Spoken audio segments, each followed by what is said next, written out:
বিসমিল্লাহির রহমানির রহিম। আসসালামু আলাইকুম। সুপ্রিয় এইচএসসি 26 ব্যাচের শিক্ষার্থীরা, আপনাদের সবাইকে আমাদের আজকের অ্যাকাউন্টিংয়ের ওয়ান শটের লাইভ ক্লাসে সবাইকে স্বাগত জানাচ্ছি। আজকের ক্লাসে আমরা হিসাব বিজ্ঞান দ্বিতীয় পত্রের অত্যন্ত গুরুত্বপূর্ণ 4টা অধ্যায় নিয়ে ইনশাআল্লাহ আলোচনা করব। আজকের ক্লাসের মাধ্যমে আমরা চেষ্টা করব আপনাদের সৃজনশীল অংশে যাতে 40 নম্বর এক ক্লাসের মধ্যে আপনারা শিওর করতে পারেন, সেই লক্ষ্যেই হচ্ছে আমাদের এই ক্লাসের আয়োজন।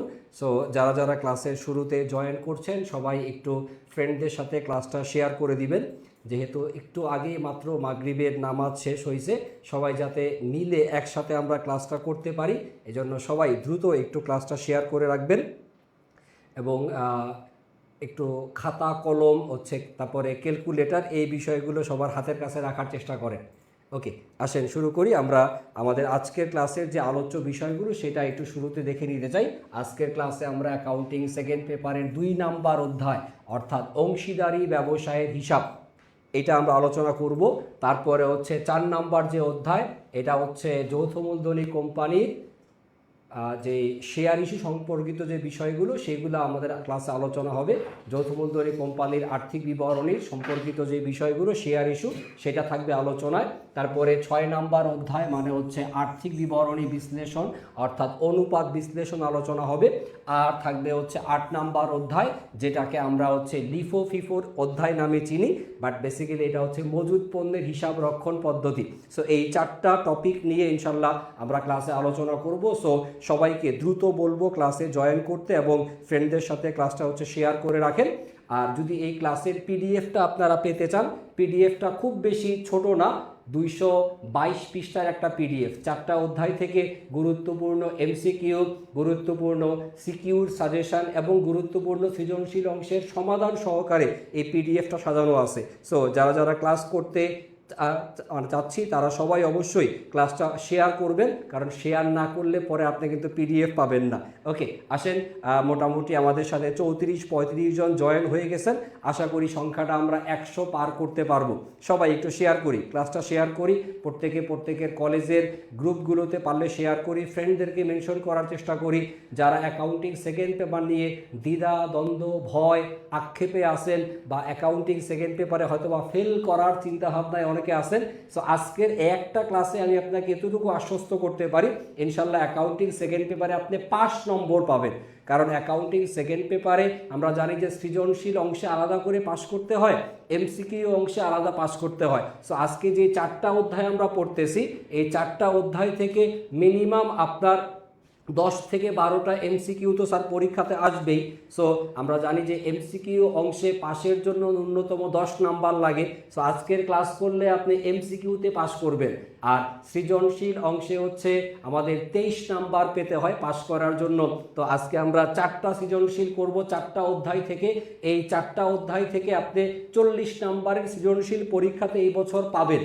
আর এই 40 নাম্বারের মধ্যে যাতে ন্যূনতম আপনি পাস করার জন্য 23 নাম্বার পেতে পারেন, সেই লক্ষ্যে ইনশাল্লাহ আমরা ক্লাস নিব। ওকে, আসেন। যারা যারা ক্লাসে জয়েন করছেন, যারা যারা সালাম দিছেন, সবার সালামের উত্তর একবার নিতে চাই। ওয়ালাইকুম সালাম। আসেন আমরা এবার বিসমিল্লাহ বলে আমাদের লেখাপড়া শুরু করে দিতে চাই। ওকে, আসেন খেয়াল করি। শুরুতেই আমি যে টপিকটা নিয়ে আলোচনা শুরু করব সেটা অংশীদারি ব্যবসায়ের হিসাব। অংশীদারি ব্যবসা, এটা আমাদের অধ্যায় নাম্বার 2। তো আমাদের ক্লাসের সিস্টেমটা হবে এইরকম, আমরা শুরুতে অল্প কয়েকটা এমসিকিউ স্যার সমাধান করব, খুব বেশি না, বাট এমন কয়েকটা এমসিকিউ আমরা সমাধান করব যেগুলোর মাধ্যমে এই অধ্যায়ের গুরুত্বপূর্ণ বেসিক ইনফরমেশনগুলো যাতে আমাদের জানা হয়ে যায়। তারপরে গিয়ে আমরা সৃজনশীল প্রশ্ন ইনশাল্লাহ সমাধান করব। আমি শুরুতেই আপনাদেরকে একটু দেখায় রাখতে চাই যে অনেকে আছেন যে ক্লাসের মধ্যে এমসিকিউ দেখলেই আপনাদের মন মেজাজ খারাপ হয়ে যায়, স্যার এত এমসিকিউ আমরা কেন পড়বো। এমসিকিউ কিছু পড়বো আমরা, বাট এমসিকিউ পড়ার পাশাপাশি আমরা অবশ্যই আপনাদের সৃজনশীল অংশের দিকে গুরুত্ব দিব। এই দেখেন স্যার, আমাদের সামনে সৃজনশীল প্রশ্ন আছে। সৃজনশীল প্রশ্ন আমরা হাতে কলমে লিখে লিখে সমাধান করব। তবে তার আগে সৃজনশীল কোশ্চেনটা করার আগে একটু স্টার্ট করার জন্য কিছু বেসিক এমসিকিউ আমরা আলোচনা শুরু করে নিই। ওকে, আমাদের সামনে কিছু এমসিকিউ আসবে এবং এই এমসিকিউগুলো আমরা সবাই চেষ্টা করব কমেন্টে উত্তর লেখার। সবাই সবাই কমেন্টে উত্তর লিখবো। কোশ্চেন নাম্বার 1 নাম্বার প্রশ্ন, মুনাফা অর্জনের উদ্দেশ্যে চুক্তিবদ্ধ সম্পর্ককে কি বলা হয়? মুনাফা অর্জনের উদ্দেশ্যে চুক্তিবদ্ধ সম্পর্ককে বলা হয় হচ্ছে অংশীদারি ব্যবসায়। অংশীদারি ব্যবসায়ের আইন কত সালের? অংশীদারি ব্যবসায়ের আইন হচ্ছে 1932 সালের। অংশীদারি ব্যবসায়ের সর্বোচ্চ সদস্য সংখ্যা কয়জন? সর্বোচ্চ হচ্ছে 20 জন। অংশীদারি ব্যবসায়ের সর্বনিম্ন সদস্য সংখ্যা কয়জন? সর্বনিম্ন হচ্ছে 2 জন। তবে যদি ব্যাংকিং অংশীদারি হয়ে থাকে, ব্যাংকিং অংশীদারির জন্য সর্বোচ্চ সদস্য সংখ্যা হবে কতজন? সর্বোচ্চ হবে হচ্ছে 10 জন। ব্যাংকিংয়ের জন্য থাকবে হচ্ছে 10 জন। এই তথ্যগুলো আমরা আশা করি জানি সবাই। তারপরে আসেন পরবর্তী প্রশ্ন দেখব, কোশ্চেন নাম্বার 2 নাম্বার প্রশ্ন, অংশীদারি ব্যবসায়ে অংশীদারদের দায় দেনা। অংশীদারি ব্যবসায় অংশীদারদের দায়কে বলা হবে হচ্ছে অসীম দায়। অসীম দায় হচ্ছে অংশীদারি ব্যবসায়ের একটা গুরুত্বপূর্ণ বৈশিষ্ট্য, কারণ অংশীদাররা তাদের নিজেদের পকেটে টাকা দিয়ে হইলেও দায় তাদেরকে পরিশোধ করতে হয়। এক মালিকানা ব্যবসায়ের দায় যেমন অসীম, অংশীদারি ব্যবসায়ের দায়ও হবে হচ্ছে অসীম। আসে পরবর্তী প্রশ্নে যাই। যারা যারা ক্লাস শেয়ার করছেন সবাইকে ধন্যবাদ, আর যারা যারা এখনো ক্লাস শেয়ার করতে পারেন নাই তাদের উপরে গজব নাজির হোক। এখনো কেন শেয়ার করলেন? এত গুরুত্বপূর্ণ ক্লাস। আসেন পরবর্তী কোশ্চেন করব। পরবর্তী কোশ্চেন নাম্বার 3 নাম্বার প্রশ্ন, খুবই গুরুত্বপূর্ণ একটা কোশ্চেন সমাধান করছি। এটা আমাদের ঢাকা বোর্ড 2024-এর পরীক্ষাতে আসছিল। দেখেন এই কোশ্চেনে বলা আছে, কমিশন ধার্য করার পূর্বে অংশীদারি কারবারের নিট মুনাফার পরিমাণ বলা আছে স্যার 35,000 টাকা। আর একজন অংশীদার সে তার কমিশন বাবদ পেয়েছে কত? 700 টাকা। কমিশনের পরিমাণ হচ্ছে 700 টাকা। প্রশ্ন হচ্ছে এখানে কমিশনের হার কত ছিল? কমিশনের হার বের করতে বলা আছে। কমিশনের হার বের করার জন্য একটু মনোযোগ দিয়ে যদি বোর্ডে খেয়াল করে দেখেন, আমরা যখন এই কমিশনের অঙ্ক করি তখন নিয়ম হচ্ছে নিট মুনাফা, এইটার উপর কমিশন ধার্য করব।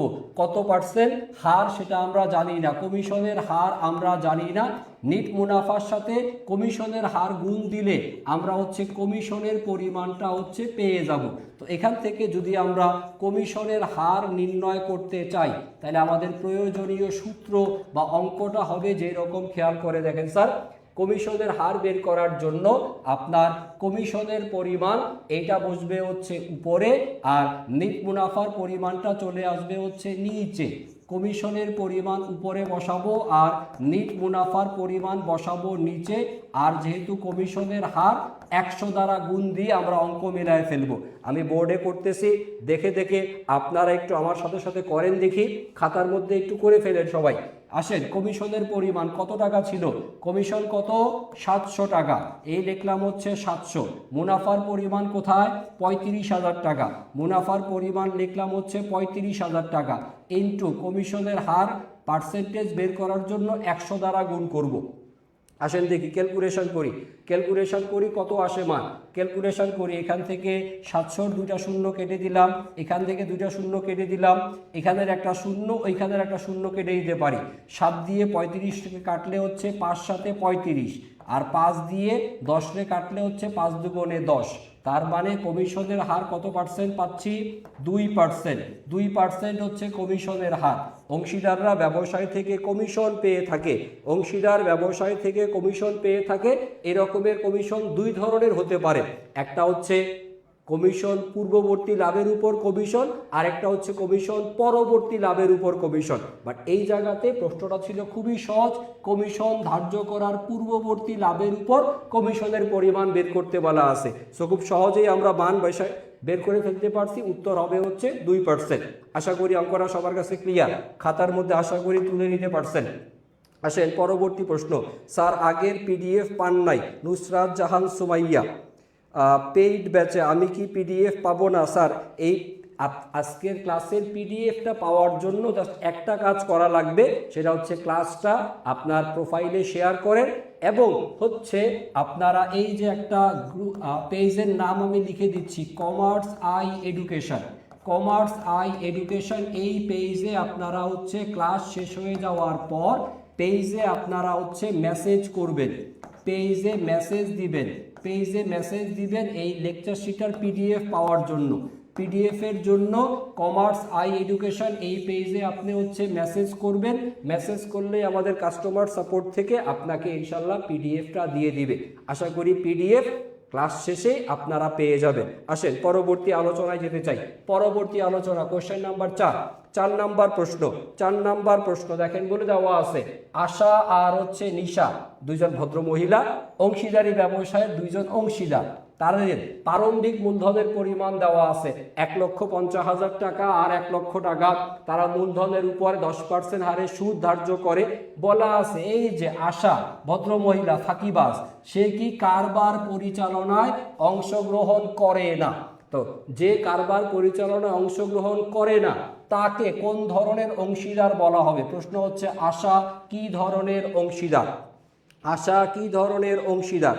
আশা কি ধরনের অংশীদার? মোহাম্মদ সায়েম আহমেদ পিডিএফ পান নাই স্যার? পিডিএফ এই যে পেজের নাম লিখে দিছি, এই পেজে মেসেজ করলে আপনাকে পিডিএফ দিয়ে দিবে। ক্লাস শেষে পেজে মেসেজ করবেন, পিডিএফ পেয়ে যাবেন। আশা করি পিডিএফ, স্যার পিডিএফকে আমরা বাসায় নিয়ে যাব, আপনাদেরকে দেওয়ার জন্যই তো তৈরি করা আছে, একটু কষ্ট করে মেসেজ করেন, পেয়ে যাবেন। তাহলে আশা কোন ধরনের অংশীদার? আশা হচ্ছে নিষ্ক্রিয় অংশীদার। আশা হচ্ছে নিষ্ক্রিয় অংশীদার, কারণ সে কারবার পরিচালনায় অংশগ্রহণ করে না, তাই তাকে বলা হবে হচ্ছে নিষ্ক্রিয় অংশীদার। আসেন পরবর্তী প্রশ্নে যাই। পরবর্তী প্রশ্ন খুবই ইম্পর্টেন্ট একটা প্রশ্ন, কোশ্চেন নাম্বার 5 সমাধান করছি, মনোযোগ দিয়ে খেয়াল করেন। আমরা জানি যে অংশীদারি ব্যবসায়ের মূলধন সংরক্ষণের জন্য পদ্ধতি আছে দুইটা, একটা হচ্ছে পরিবর্তনশীল পদ্ধতি আর একটা হচ্ছে স্থিতিশীল মূলধন পদ্ধতি।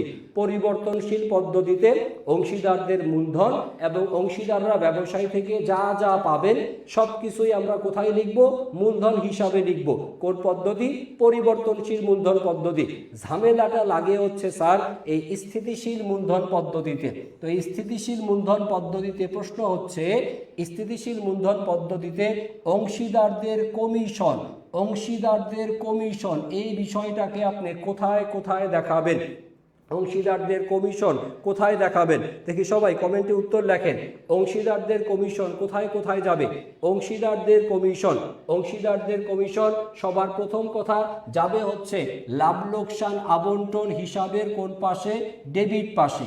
লাভ লোকসান আবন্টন হিসাবের ডেবিট পাশে কি কি আসে? লাভ লোকসান আবন্টন হিসাবের ডেবিট পাশে আপনার বেতন আসবে, তারপরে হচ্ছে কমিশন দেওয়া থাকলে কমিশন আসবে, যদি মূলধনের সুদ বলে দেওয়া থাকে এইটাও আসবে হচ্ছে ডেবিট পাশে, তারপরে হচ্ছে মুনাফার অংশ, মুনাফার অংশ এই বিষয়গুলো সব কোথায় আসবে?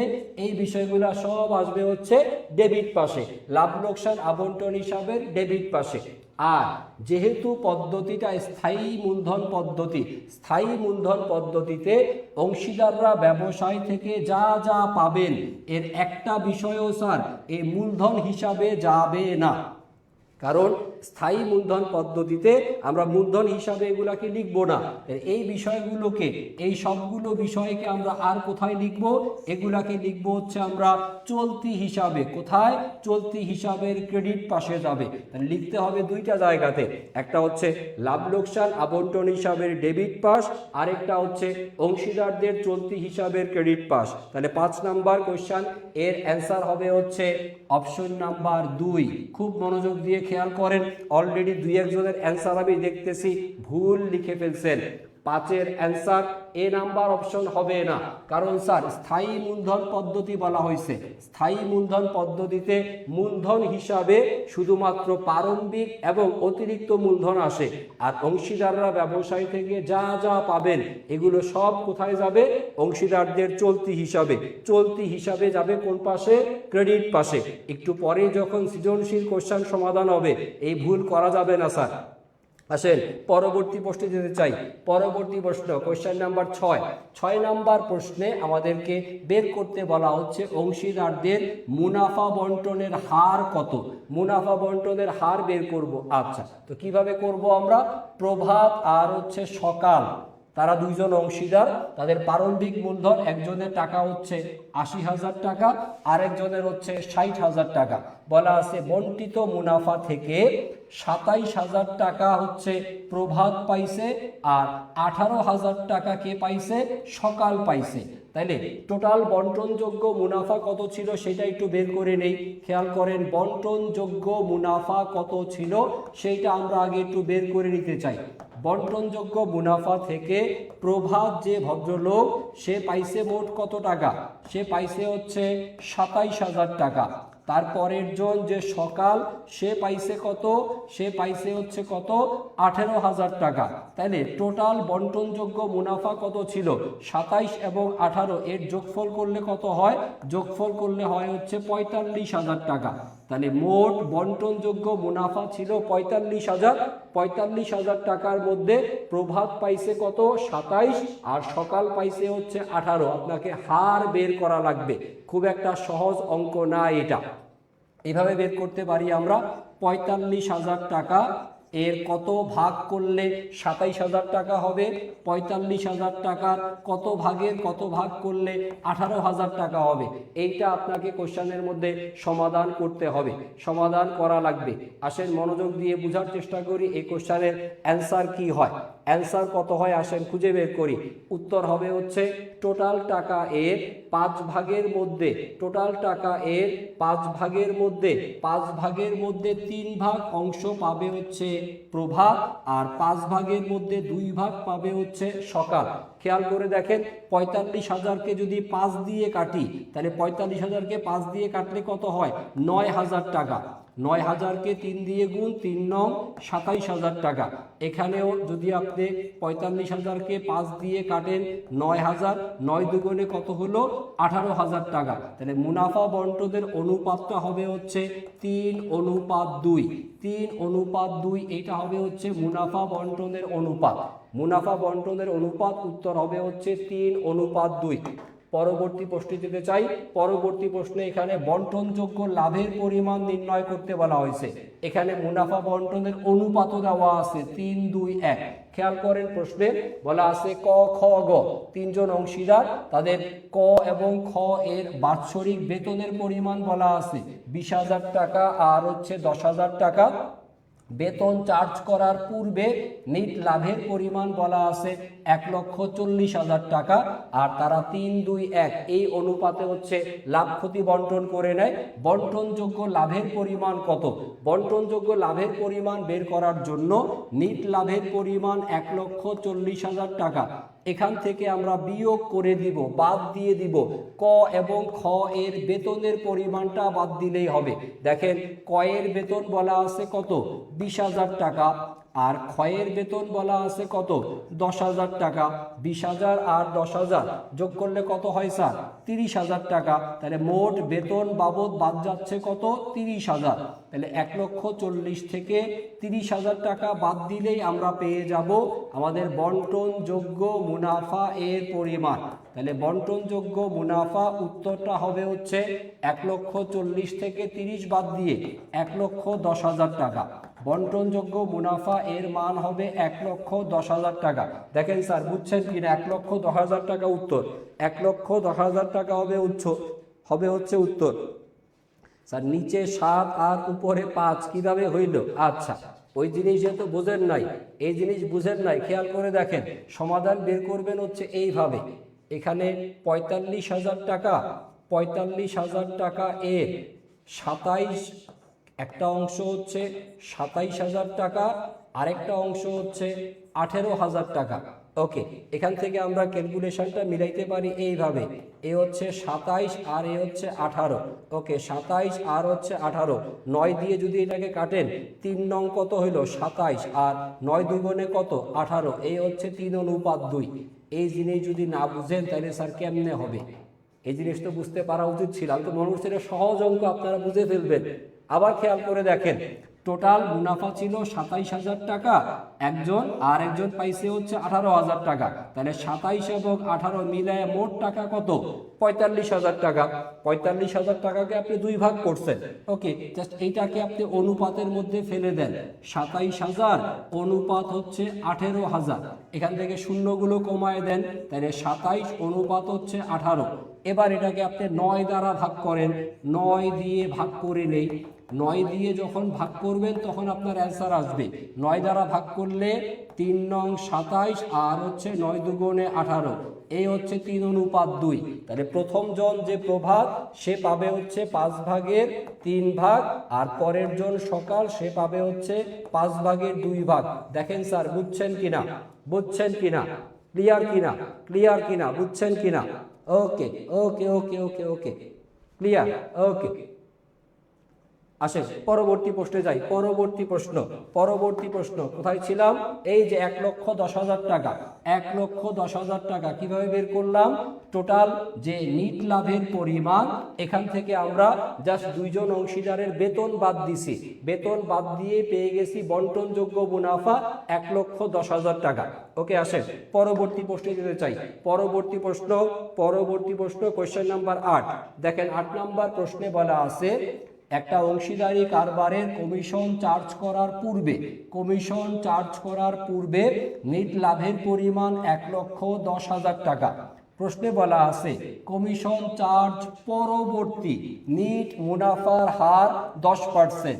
এখানে কমিশনটা দিতে হবে কোন লাভের উপর? দিতে হবে হচ্ছে পরবর্তী নিট লাভের উপর। খুব ভালো মতো খেয়াল করেন এই শব্দটা, পরবর্তী লাভের উপরে কমিশন হবে কত পার্সেন্ট হারে? 10% হারে। বের করতে বলছে কমিশনের পরিমাণ কত। তাহলে এখান থেকে আমরা বের করব অংশীদারের কমিশন।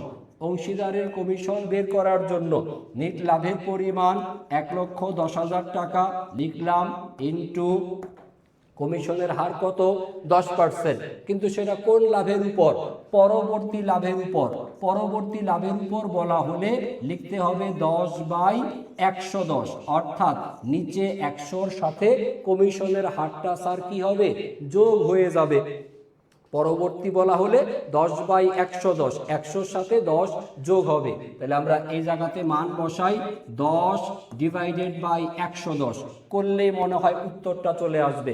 দেখেন তো কত আসে উত্তর, দেখেন তো বের করতে পারেন কিনা, দেখেন তো বের করতে পারেন কিনা। বুঝছি স্যার, দেখেন বের করতে পারছেন? কত আসছে উত্তর, কত আসছে? এখান থেকে কাটাকাটি করলে কত টাকা পাই? 110, 110 কেটে দিলে এখানে হচ্ছে আমাদের 1000 আর একটা শূন্য, মানে একের পরে 4টা শূন্য, একের পরে 4 শূন্য মানে হচ্ছে 10,000 টাকা। তাহলে আমাদের কমিশনের পরিমাণ হবে হচ্ছে 10,000 টাকা। কমিশন পরবর্তী লাভের উপর 10/110 করে টাকার পরিমাণ পেলাম 10,000 টাকা। এই হচ্ছে আমাদের কমিশনের পরিমাণ। আসেন পরবর্তী প্রশ্ন দেখি, কোশ্চেন নাম্বার 9। 9 নম্বরে বলা আছে চুক্তির অবর্তমানে, মানে চুক্তির মধ্যে যদি উল্লেখ না থাকে সেই ক্ষেত্রে অংশীদারগণ কোন হারে মূলধন সরবরাহ করবে এবং তারা কোন হারে নগদ অর্থ উত্তোলন করতে পারবে। মূলধন সরবরাহ করবেন কিভাবে, নগদ অর্থ উত্তোলন করবেন কিভাবে? চুক্তিতে কোনো কিছু উল্লেখ না থাকলে সমান হারে কাজটা করতে হবে।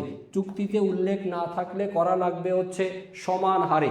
9-এর অ্যান্সার হবে হচ্ছে খ নাম্বার অপশন।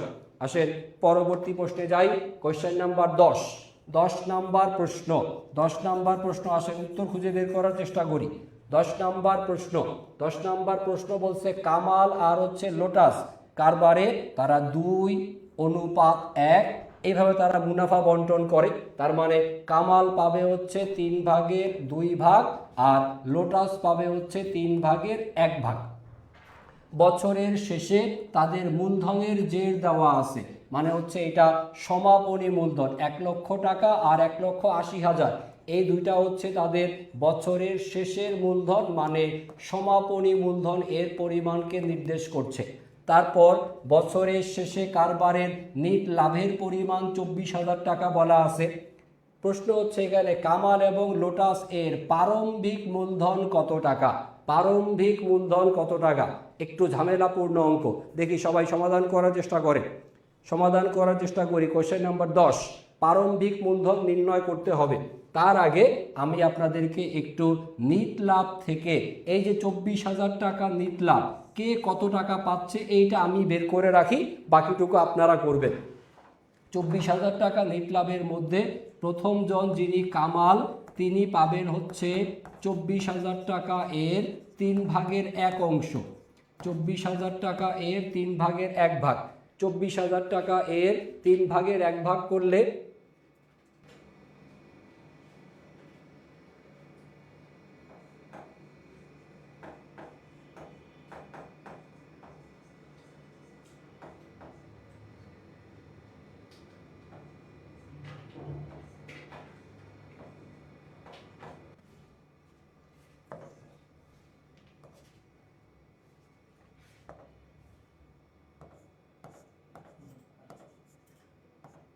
ওকে, খেয়াল করেন আমি লিখে দিয়েছি এখানে নিট লাভ থেকে কামাল পাবে হচ্ছে 3/2 অংশের টাকা, আর লোটাস পাবে হচ্ছে 3/1 অংশের টাকা। এই হিসাবটুকু করলে আমাদের প্রারম্ভিক মূলধন বের করাটা খুব সহজ হয়ে যাবে। খেয়াল করেন মনোযোগ দিয়ে, এখান থেকে আমরা যদি ক্যালকুলেশন করি তাহলে কামাল সে পাবে হচ্ছে 16,000 টাকা নিট লাভ, আর লোটাস তার মূলধনের তার মুনাফার পরিমাণ হবে হচ্ছে 8,000 টাকা। আমাদের অঙ্কের মধ্যে নির্ণয় করতে বলা আছে হচ্ছে প্রারম্ভিক মূলধনের পরিমাণ। আমরা জানি যে অঙ্কের সমাধানের নিয়মটা হবে হচ্ছে এই রকম, প্রারম্ভিক মূলধন প্রথম জন হচ্ছে কামাল আর পরবর্তী জনের নাম হচ্ছে লোটাস, তাদের প্রারম্ভিক মূলধনের মান নির্ণয় করতে বলা আছে। আমরা জানি প্রারম্ভিক মূলধনের সাথে তাদের বন্টনযোগ্য মুনাফার অংশ যেটা নিট লাভ, মুনাফার অংশের টাকাটা করতে হয় যোগ। মুনাফার অংশ বাবদ কামালের টাকা হচ্ছে 16,000 আর লোটাস এর টাকা হচ্ছে 8,000। প্রারম্ভিক মূলধনের সাথে মুনাফার অংশ যোগ করলে আপনি পেয়ে যাবেন হচ্ছে সমাপনী মূলধন, আর এই সমাপনী মূলধনের মান অঙ্কে দেওয়া আছে 1 লক্ষ টাকা বলা আছে, আর হচ্ছে 1,60,000 টাকা বলা আছে। একটু ক্যালকুলেশন করে বের করেন যে এই প্রারম্ভিক মূলধনের মানটা কত হবে, কামালের ক্ষেত্রে কত আর হচ্ছে লোটাসের ক্ষেত্রে কত। প্রারম্ভিক মূলধন কার কত হয় আমরা দেখতেছি অঙ্কে, প্রারম্ভিক মূলধনের সাথে মুনাফা যোগ করলে সমাপনী মূলধন আসে। তাহলে সমাপনী মূলধন থেকে আমরা যদি মুনাফার অংশটা বিয়োগ করে দেই তাহলে আমরা প্রারম্ভিক মূলধন পেয়ে যাব। তাহলে এখানে ক্যালকুলেশনটা হচ্ছে সমাপনী মূলধন থেকে আপনি জাস্ট হচ্ছে মুনাফার অংশটা বিয়োগ করবেন। 1 লক্ষ থেকে 16,000 টাকা বিয়োগ করলে আপনি পাবেন 84,000 টাকা, আর 1,60,000 থেকে 8,000 বিয়োগ করলে পাওয়া যাবে 1,80,000 টাকা। 1,80,000 টাকা থেকে এটা বাদ দিলে পাওয়া যাবে হচ্ছে 1,72,000 টাকা। 1,72,000 টাকা, একটু দাঁড়ান কারেকশন করে নেই, 1,80,000 এটা হবে 1,72,000। 1,80,000 টাকা, এখানে 8,000 টাকা বিয়োগ করলে আমরা পাবো 1,72,000 টাকা। তাহলে আমাদের প্রারম্ভিক মূলধনের মান হচ্ছে 84,000 টাকা আর হচ্ছে 1,72,000 টাকা। 84,000 এবং 1,72,000 টাকা। দেখেন এই কোশ্চেনের উত্তর আমরা মিলাইতে পারছি কিনা, একটু ঝামেলাপূর্ণ প্রশ্ন, আশা করি আপনারা বুঝতে পারছেন। সাউন্ডে কি আর প্রবলেম হচ্ছে, আপনারা কি এখন স্পষ্ট শুনতে পাচ্ছেন কিনা? 10 নাম্বার প্রশ্ন, সাউন্ডের প্রবলেম ছিল বাট এখন আশা করি ঠিক হয়ে যাওয়ার কথা। একটু আমাকে জানান যে এখন ঠিকঠাক মতো সবাই আমাকে শুনতে পাচ্ছেন কি না। ওকে, 10 নাম্বার উত্তর অ্যান্সার হবে হচ্ছে অপশন নাম্বার বি। অ্যান্সার হবে হচ্ছে অপশন নাম্বার বি। বুঝছি কিনা স্যার এই পর্যন্ত প্রশ্ন? সবার কাছে ক্লিয়ার এই পর্যন্ত? ওকে, আসেন পরবর্তী প্রশ্ন। তাহলে আমরা মোট 10টা কোশ্চেন সমাধান করলাম। এই দেখেন 10টা কোশ্চেনের উত্তর আমাদের এখানে দেওয়া ছিল। সো আপনারা যখন পিডিএফ হাতে পাবেন, পিডিএফ দেখে স্যার এই 10টা প্রশ্ন আগে একটু ভালো মতো সমাধান করে নিন। আমাদের নিচে আপনাদের পড়ার জন্য আরও অনেকগুলো এমসিকিউ আমি দিয়ে রাখছি, সেগুলো আপনারা নিজেরা পড়বেন। আসেন এবার আমরা আরও কিছু কোশ্চেন সমাধান করি। সাউন্ড কম মনে হচ্ছে, ঠিক মতো শুনতে পাচ্ছেন কিনা? যার সাউন্ড কম মনে হচ্ছে সে একটু মোবাইলের সাউন্ড বাড়াইয়া দেখেন যে ঠিক আছে কিনা। আর একেবারেই যদি আমরা না শুনতে পাই সেক্ষেত্রে ভিন্ন ব্যবস্থা করতে হবে। অংশীদারদের ঋণ হিসাব কিভাবে করবেন? ঋণ হিসাব সাউন্ড বেশি হচ্ছে, ভয়েস এখন কি করব? একজনের ছিল সাউন্ড কম, একজনের হচ্ছে সাউন্ড বেশি। তাহলে আমি একটু আস্তে আস্তে কথা বলি। আমি আস্তে আস্তে কথা বললে মনে হয় আপনারা ঠিকমতো শুনতে পাবেন। জি, তারান্নুম তারিন আমরা ঋণ হিসাব সমাধান করব। ঋণ হিসাব সমাধান করব। ওকে, আসেন। সাউন্ড ঠিক আছে? জি, সাউন্ড যদি ঠিকঠাক থাকে আসেন আমরা পরবর্তী টপিকে যাওয়ার আগে জাস্ট আপনাদেরকে একটু জানিয়ে রাখতে চাই যে আমাদের এখন হচ্ছে জার্সি পাওয়ার অফার চলতেছে। হলুদ কালারের জার্সি আমরা মোটেও পছন্দ করি না, এই দল ড্র করছে। ইনশাল্লাহ আগামীকালকে আমাদের সবার প্রিয় কালার যেটা আকাশী নীল, এদের প্রথম খেলা। আমরা সবাই মন প্রাণ উজাড় করে ইনশাল্লাহ দোয়া করব। তো মন প্রাণ মানে উজাড় করে দোয়া করলে, গত বছর তো কাপ গেছে আর্জেন্টিনার ঘরে, এই বছর ইনশাল্লাহ যাওয়ার ভালো সম্ভাবনা আছে। ইনশাল্লাহ আর্জেন্টিনা এই বছরও খুব ভালো একটা শক্তিশালী টিম নিয়েই ইনশাল্লাহ ওয়ার্ল্ড কাপে আসছে। আর এই ওয়ার্ল্ড কাপের জার্সিগুলো আপনারা ফ্রিতেই পেয়ে যাবেন আমাদের ডিইউ আইসিইউ ব্যাচে ভর্তি হয়ে যাওয়ার মাধ্যমে। যারা ইন্টারমিডিয়েটের পরে অ্যাডমিশন টেস্ট প্রিপারেশন নেবেন, তার জন্য ডিইউ আইসিইউ ব্যাচ, এখানে ভর্তি হইলে আপনারা খুব সহজে হচ্ছে পিডিএফ পেয়ে যাবেন। ওকে, আসেন পরবর্তী প্রশ্নে যাই। পরবর্তী প্রশ্নে যেতে চাই। পরবর্তী টপিক যেটা সেটা হচ্ছে আমাদের এমসিকিউর যত রকমের প্রশ্নগুলো আছে, এমসিকিউর প্রশ্নগুলো সমাধান করার জন্য আমরা একটা সাজেশন আপনাদেরকে দিয়ে রাখতে চাই। এখানে সর্বোচ্চ খুব বেশি প্রশ্ন এখানে দেওয়া নাই, সব মিলে মোট 22টা এখানে হচ্ছে সাজেশন আপনাদের জন্য দেওয়া আছে। এই সাজেশনটা একটু মনোযোগ সহকারে পড়লে আশা করি আপনারা এমসিকিউর প্রশ্নগুলো খুব সহজেই মিলাইতে পারবেন বা সমাধান করতে পারবেন। ওকে, আসেন পরবর্তী প্রশ্ন। সাউন্ডের সমস্যা এখনো যদি ঠিকঠাক না হয় একটু অপেক্ষা করেন সবাই।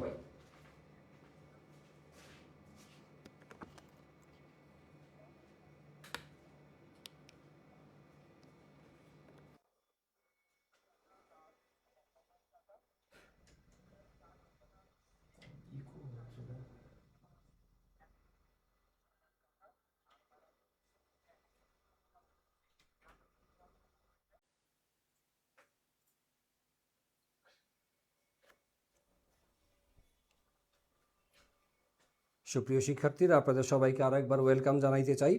আমাদের হচ্ছে কিছু টেকনিক্যাল ইস্যুর কারণে আমাদের ক্লাসটা কেটে আমাদেরকে আবার নতুন করে ক্লাসে জয়েন করা লাগলো।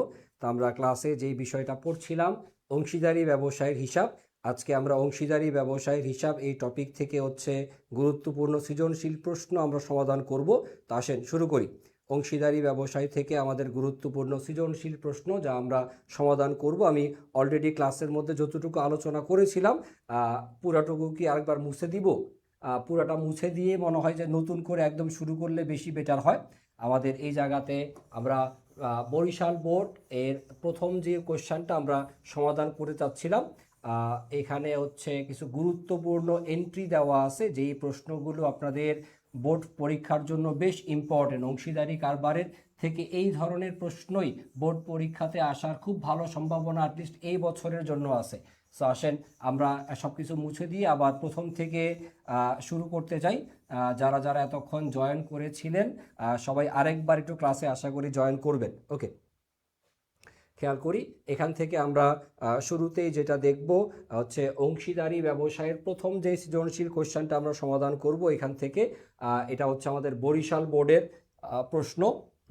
এখানে বেসিক্যালি আমাদেরকে যা নির্ণয় করতে বলা হয়েছে, আমাদেরকে আবার হচ্ছে সাউন্ড কম, মাইশা সাউন্ড কম মনে হচ্ছে, স্পষ্ট শুনতে পাচ্ছেন না? একটু আমাকে জানান যে ঠিক মতো শুনতে পাচ্ছেন কিনা। আচ্ছা, অন্তত আমি একটা অঙ্ক শেষ করি, প্রয়োজন বোধে আমরা এই ক্লাসটা ক্যান্সেল করে হয়তো পরবর্তী দিন নেওয়া লাগতে পারে, যেহেতু অনেকগুলো প্রবলেমই আমাদের হচ্ছে। দেখি এখানে আমি জাস্ট আলোচনা করি, আপনারা যতটুকু পারেন শোনার চেষ্টা করেন আমার সাথে সাথে। দেখে প্রশ্নের মধ্যে বলে দেওয়া আছে যে XYZ তারা হচ্ছে অংশীদারি ব্যবসায়ের সাউন্ড একেবারেই কম শুনতে পাচ্ছেন না? একেবারেই কি শুনতে পাচ্ছেন না?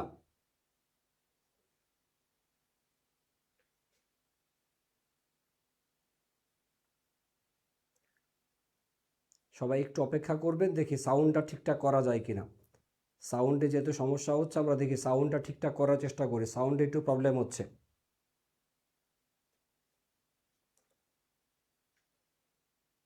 দেখি যারা যারা জয়েন করছেন তারা একটু কমেন্ট করে জানান যে সাউন্ড ঠিক মতো শুনতে পাচ্ছেন কিনা। কম কম। তামিম বিন কামাল, মাইমা, মিশা, মাইশা।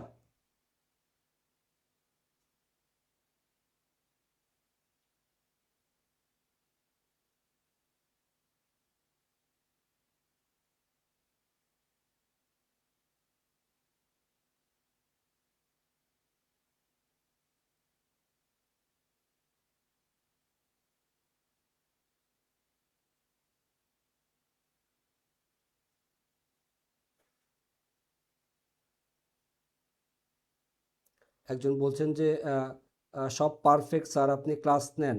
আরেকজন বলছেন না স্যার, ভলিউম বাড়াই দিলে শুনতে পাচ্ছেন, সাউন্ড ঠিক আছে। আপনার আগে ঠিক করে বলেন যে সব ঠিকঠাক আছে কি না, তাইলে আমি ক্লাস নিব, নইলে বা দরকার নেই, ক্লাস বাদ দিয়ে দিতে চাই। এভাবে ক্লাস নেওয়াটা পসিবল না। সাউন্ড ঠিক আছে কি না জানান। ক্লিয়ার? Sound clear? সাউন্ড ওকে। আসেন, সাউন্ড ঠিক আছে, ওকে। আসেন শুরু করি। দেখবো হচ্ছে এক্স ওয়াই জেড অংশীদারি ব্যবসায় তিনজন অংশীদার, তাদের লাভ লোকসান বন্টনের অনুপাত 3-2-1 বলে দেওয়া আছে। তারপরে প্রশ্নের মধ্যে এখানে 1 জানুয়ারি 2024 এই তারিখে তাদের প্রারম্ভিক মূলধনের পরিমাণ 2 লক্ষ টাকা দেওয়া, 1,60,000 টাকা আর হচ্ছে 1 লক্ষ টাকা। তিনজন অংশীদারের হচ্ছে প্রারম্ভিক মূলধনের পরিমাণ দেওয়া। চুক্তি অনুসারে মূলধনের উপরে এবং নগদ উত্তোলনের উপরে সুদ ধার্য করতে হবে হচ্ছে 10% হারে।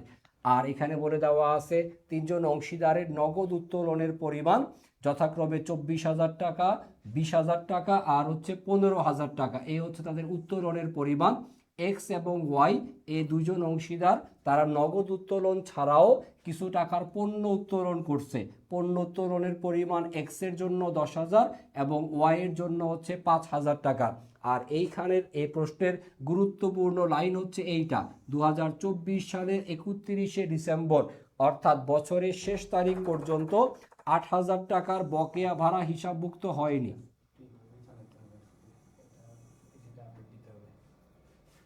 ওকে, তাহলে 8,000 টাকার বকেয়া ভাড়া হিসাবভুক্ত হয় নাই।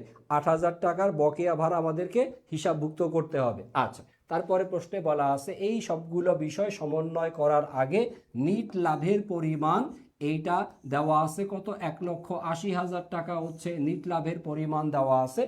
আর বলে দেওয়া আছে এখানে নিশ্চয়তা দেওয়া, এক্স এবং ওয়াই তারা যৌথভাবে জেডকে তারা নিশ্চয়তা দিছে যে জেড ব্যবসায়ের অন্যান্য প্রাপ্য ছাড়াও শুধুমাত্র লাভের অংশ যেইটা মুনাফার অংশ, বন্টনযোগ্য মুনাফার যে অংশ এইটা বাবদ সে কমপক্ষে কত টাকা পাবে, 30,000 টাকা পাবে। তাহলে জেড যদি 30,000 টাকার কম পায় তাহলে সেই টাকাটা ভর্তুকি কে দিবে, ভর্তুকি দিবে হচ্ছে এক্স এবং ওয়াই, তারা দুইজন মিলে। ওকে, আসেন আমরা অঙ্ক যেহেতু পড়া শেষ, এবার আমরা দেখি কি কি বিষয় বের করা লাগবে। ক নাম্বারে বের করতে হবে এক্স এর মূলধনের সুদ বের করতে বলা আছে। আর বলা আছে হচ্ছে জেড যে অংশীদার তার নগদ উত্তোলনের সুদ নির্ণয় করতে বলা আছে। নগদ উত্তোলনের সুদ বের করবেন আর হচ্ছে মূলধনের সুদ বের করবেন। আসেন এক্স এর মূলধনের সুদের পরিমাণটা আগে দেখে নেই। এক্স এর মূলধন কত, এক্স এর মূলধন হচ্ছে 2 লক্ষ টাকা। এক্স এর মূলধনের পরিমাণ হচ্ছে 2 লক্ষ টাকা। তাহলে 2 লক্ষ টাকার উপরে সুদ ধার্য করতে হবে কত পার্সেন্ট, 10% হারে। এই দেখেন কোশ্চেনের সমাধান আমাদের এখানে করে দেওয়া আছে। এক্স এর মূলধনের সুদ, এক্স এর মূলধন দেওয়া ছিল 2 লক্ষ, এর উপরে হচ্ছে 10%। 2 লক্ষ টাকা 10% করলে আমরা পাচ্ছি কত, 20,000 টাকা। দেখেন ক্লিয়ার কিনা, এইটা বেশ সহজ। তারপরে দেওয়া আছে কার টাকা বের করব, জেড। জেড এর কিসের পরিমাণ, নগদ উত্তোলনের সুদ। জেড তার নগদ উত্তোলনের পরিমাণ অঙ্কে দেখেন নগদ উত্তোলনের পরিমাণ কত টাকা বলা, এখানে 15,000 টাকা। তাহলে 15,000 টাকার উপরে আপনি সুদ ধার্য করবেন। বাট এই জায়গাতে ভালো মতো যেটা মনে রাখা লাগবে, এই যে উত্তোলনের বিষয়টা এখানে মাসের শুরু, মাসের শেষ, মাসের মাঝামাঝি কোনো কিছু বলে দেওয়া নাই। আমরা জানি যে কোনো কিছু না বলে দেওয়া থাকলে কিভাবে ধার্য করতে হয়, কোনো কিছু না বলে দেওয়া থাকলে গড় হারে 6 মাসের সুদ ধার্য করতে হয়। গড় হারে 6 মাসের সুদ ধার্য করতে হবে। এখানে ভালো মতো কথাটা মনে রাখেন, গড় হারে সুদ ধার্য করতে হবে হচ্ছে 6 মাসের। তাই আমরা 15,000 টাকা এর উপর 10% সুদ ধার্য করছি এবং এইটাকে 6 ডিভাইডেড বাই হচ্ছে 12 মানে অর্ধেক আমরা নির্ণয় করব। 15,000 টাকার 10% করলে আসে 1,500 টাকা। 1,500 টাকার অর্ধেক করলে হবে হচ্ছে 750। তাইলে আমাদের উত্তোলনের উপরে সুদের পরিমাণটা হবে হচ্ছে 750। আশা করি এটা বেশ সহজ ছিল। ক নাম্বারটা আমরা আশা করি মিলাই ফেলতে পারছি। এবার আসেন পরবর্তী প্রশ্নে যেতে চাই। পরবর্তী প্রশ্ন আমাদেরকে খ নাম্বারে যেটা বের করতে হবে, খ নাম্বারে আমরা হচ্ছে অংশীদারদের লাভ লোকসান বন্টন হিসাব প্রস্তুত করব। অংশীদারদের লাভ লোকসান বন্টন হিসাব প্রস্তুতের জন্য যা করা লাগবে, এই যে আমাদের এখানে লাভ লোকসান বন্টন হিসাব করে দেওয়া আছে, আপনারা চাইলে আবার সাথে সাথে খাতার মধ্যে করতে পারেন, অথবা যদি খাতার মধ্যে না করে স্যার পেজে বললে পিডিএফ দেয় না, পেজে বললে পিডিএফ অবশ্যই দিবে, পেজে বলে রাখেন, অবশ্যই ওনারা দেখে তারপরে হচ্ছে সমাধান দিয়ে দিবেন। আচ্ছা, যারা হচ্ছে পেজটাকে দেখভাল করেন তাদের দায়িত্ব হচ্ছে পিডিএফ শেয়ার করা, ওনারা আশা করি দিয়ে দিবেন।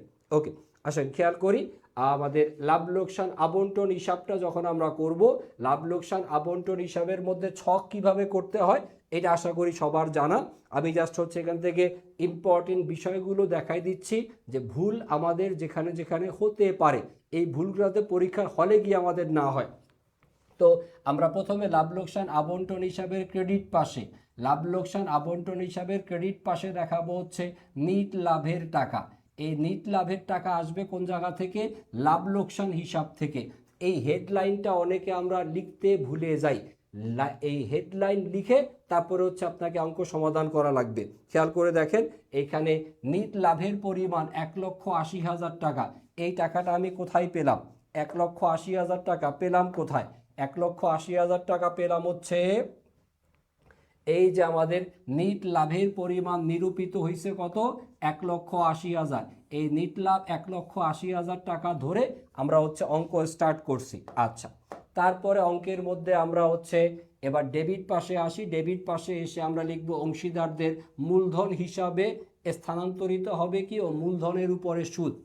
তাহলে আমরা হচ্ছে মূলধনের সুদ, আর হচ্ছে ডান পাশে অর্থাৎ ক্রেডিট পাশে আমরা লিখব হচ্ছে উত্তোলনের সুদ।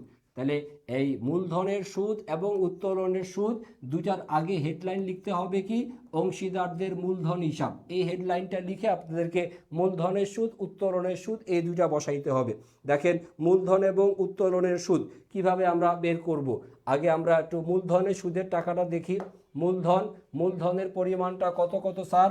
2 লক্ষ টাকা, 1,60,000 টাকা, আর হচ্ছে 1 লক্ষ টাকা। 2 লক্ষ, 1 লক্ষ 60, 1 লক্ষ, 2 লক্ষ, 1 লক্ষ 60, 1 লক্ষ। তাহলে এই যে 2 লক্ষ টাকা, তারপরে হচ্ছে 1,60,000 টাকা, আর হচ্ছে 1 লক্ষ টাকা। এর প্রত্যেকটার উপরে সুদের হার কত হবে? প্রত্যেকটার উপরে সুদের হার হবে হচ্ছে 10%। আপনারা চাইলে গণনা কার্য অংশে এগুলো খুব ইজিলি সমাধান করে ফেলতে পারেন। 2 লক্ষ টাকা 10% করলে 20,000 টাকা, 1,60,000 টাকা 10%-এ 16,000, 1 লক্ষ টাকা 10%-এ হচ্ছে 10,000 টাকা। তো খুব সহজেই আপনারা এখান থেকে কিসের পরিমাণ বের করতে পারবেন? মূলধনের সুদের পরিমাণটা। এখানে মূলধনের সুদের পরিমাণটার যোগফল দেখি আমরা। 20,000 টাকা, 16,000 টাকা, 10,000 টাকা, টোটাল যোগফল আসবে হচ্ছে এখানে 46,000 টাকা। 46,000 টাকা হবে হচ্ছে টোটাল মূলধনের সুদ। 46,000 টাকা আসবে মূলধনের সুদ। ওকে, এটা ক্লিয়ার? তারপরে আসেন উত্তোলনের সুদ, এইটা একটু দেখে আসি।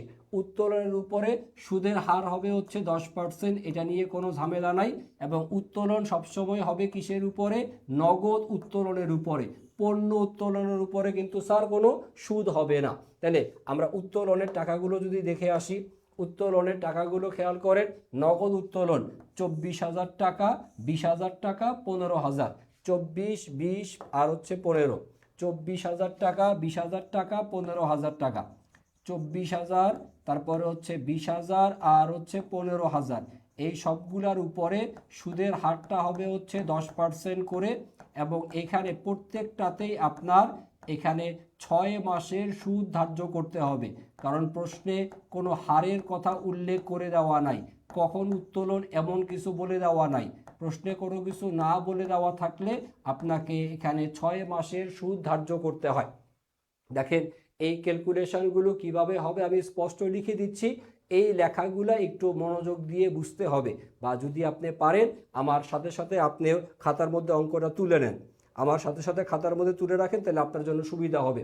তাহলে 24,000 টাকার 10% আসবে হচ্ছে 2,400, 2,400 টাকার অর্ধেক করলে 1,200 টাকা, 20,000 টাকার 10% হচ্ছে 2,000, 2,000-এর অর্ধেক করলে 1,000 টাকা, আর 15,000 টাকার 10%-এ 1,500, অর্ধেক করলে 750। টোটাল উত্তোলনের পরিমাণ যদি আমরা বের করি আসবে হচ্ছে 2,950। মূলধনের সুদ, উত্তোলনের সুদ, আশা করি এই পর্যন্ত আমরা বুঝছি। মূলধনের সুদ, উত্তোলনের সুদ, এই দুইটা সোজা। তারপরে আমরা আর লিখব ক্রেডিট পাশে আরেকটা বিষয়, সেটা হচ্ছে পণ্য উত্তোলনের পরিমাণটা আমরা বসাবো। অংশীদারদের মূলধন হিসাব এই হেডলাইন দিয়ে আমরা লিখব হচ্ছে পণ্য উত্তোলন। পণ্য উত্তোলনের পরিমাণ, পণ্য উত্তোলনের পরিমাণ আসেন প্রশ্নে যাই। পণ্য উত্তোলন এই দেখেন এখানে বলে দেওয়া আছে এক্স আর হচ্ছে ওয়াই। এক্স এবং ওয়াই, একজন হচ্ছে 10,000 টাকা আর একজন হচ্ছে 5,000 টাকা উত্তোলন করছে, এক্স এবং ওয়াই। এক্স এবং ওয়াই এর উত্তোলন বলা আছে, এক্স এর উত্তোলন হচ্ছে 10,000 টাকা, ওয়াই এর উত্তোলন হচ্ছে 5,000 টাকা। তাহলে টোটাল পণ্য উত্তোলিত টাকার পরিমাণ আসবে হচ্ছে মোট 15,000 টাকা। সো ক্রেডিট পাশে আমরা কি কি লিখলাম, ক্রেডিট পাশে আমরা উত্তোলনের সুদ লিখলাম আর হচ্ছে পণ্য উত্তোলনের পরিমাণটা লিখলাম। তারপরে এবার আপনি চলে আসবেন ডেবিট পাশে। ডেবিট পাশে অলরেডি আপনি মূলধনের সুদ লিখছেন।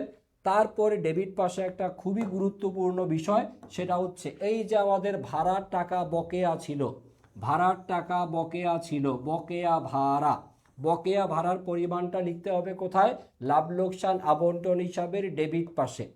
তাহলে যদি কোনো খরচ বা ব্যয় বকেয়া থাকে, কোনো খরচ বা ব্যয়, কোনো ব্যয় যদি বকেয়া থাকে, ব্যয় বকেয়া থাকলে, ব্যয় বকেয়া থাকলে কোথায় লিখবেন, ব্যয় বকেয়া থাকলে লিখবেন হচ্ছে ডেবিট পাশে। ব্যয় বকেয়া থাকলে বকেয়া বেতন, বকেয়া ভাড়া ইত্যাদি লিখবেন আপনি ডেবিট পাশে। আর যদি কোনো আয় বকেয়া থাকে, কোনো আয় যদি বকেয়া থাকে তাহলে কোথায় লিখবেন, আয় বকেয়া থাকলে লিখতে হবে কোথায়, লিখতে হবে হচ্ছে স্যার ক্রেডিট পাশে। আয় বকেয়া থাকলে আপনি লিখবেন ক্রেডিট পাশে, যেমন প্রশ্নে বকেয়া বিনিয়োগের সুদ দেওয়া থাকতে পারে। সো এই বকেয়া বিষয়টা থাকলেই আপনি ঝামেলায় পড়বেন, ঝামেলাটা ক্লিয়ার করে দিলাম। কোনো ব্যয়ের টাকা থাকলে আপনি লিখবেন ডেবিট পাশে, আর কোনো আয়ের টাকা থাকলে আপনি লিখবেন কোথায়, ক্রেডিট পাশে। ক্লিয়ার কিনা সবার কাছে?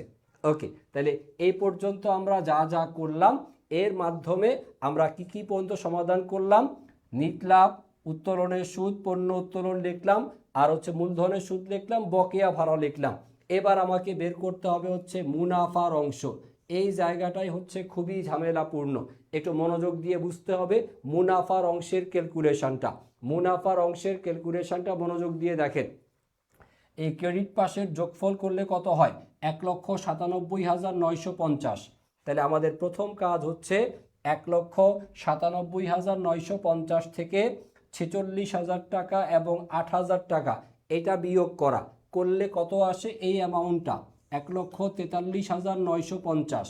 এবার এই 1,43,950 টাকা এইটা আপনি বন্টন করবেন কার কার মাঝে, এক্স, ওয়াই এবং জেড। কিভাবে বন্টন করবেন সেইটা একটু মনোযোগ দিয়ে যদি খেয়াল করি, আমাদের প্রশ্নে অনুপাত দেওয়া ছিল কত, 3-2-1। আমরা অনুপাত অনুযায়ী বন্টন করতে চাই, 3-2-1 অনুপাত অনুযায়ী বন্টন করব। তাহলে 1,43,950 এইটা, 1,43,950 এর 3-2-1 অনুপাত, তাই তো বলে দেওয়া ছিল প্রশ্নে 3:2:1 যোগ করলে 6, 6 ভাগের মধ্যে 3 ভাগ পাবে কে, এক্স, এক্স পাবে হচ্ছে 3 ভাগ। তারপরে ওয়াই এর ক্ষেত্রে আবার হিসাব করি, 1,43,950 এখানে সে পাবে হচ্ছে 6 ভাগের 2 ভাগ। আর জেডের ক্ষেত্রে টাকাটা হবে 1,43,950 ইন্টু 6 ভাগের 1 ভাগ। এই জায়গাতে কিন্তু স্যার নিশ্চয়তা দেওয়া আছে, একটু দেখতে হবে প্রশ্নের মধ্যে।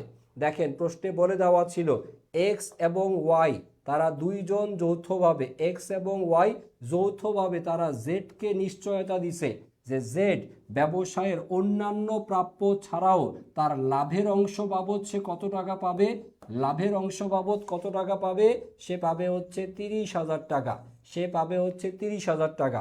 এই দেখেন জেডের ক্ষেত্রে টাকা বসাই দিছি, জেড কত পাচ্ছে, জেড পাবে হচ্ছে 30,000 টাকা। তাহলে আপনার যত টাকা লাভ এখান থেকে জেডকে আপনি হচ্ছে 30,000 টাকা দিয়ে দিবেন, আর বাকি টাকাটা কাদের মধ্যে বন্টন করবেন, এক্স এর মধ্যে আর হচ্ছে ওয়াই এর মধ্যে। এখানে লিখে দেওয়া আছে, ক্যালকুলেশন করে আপনারা আশা করি বের করে নিতে পারবেন।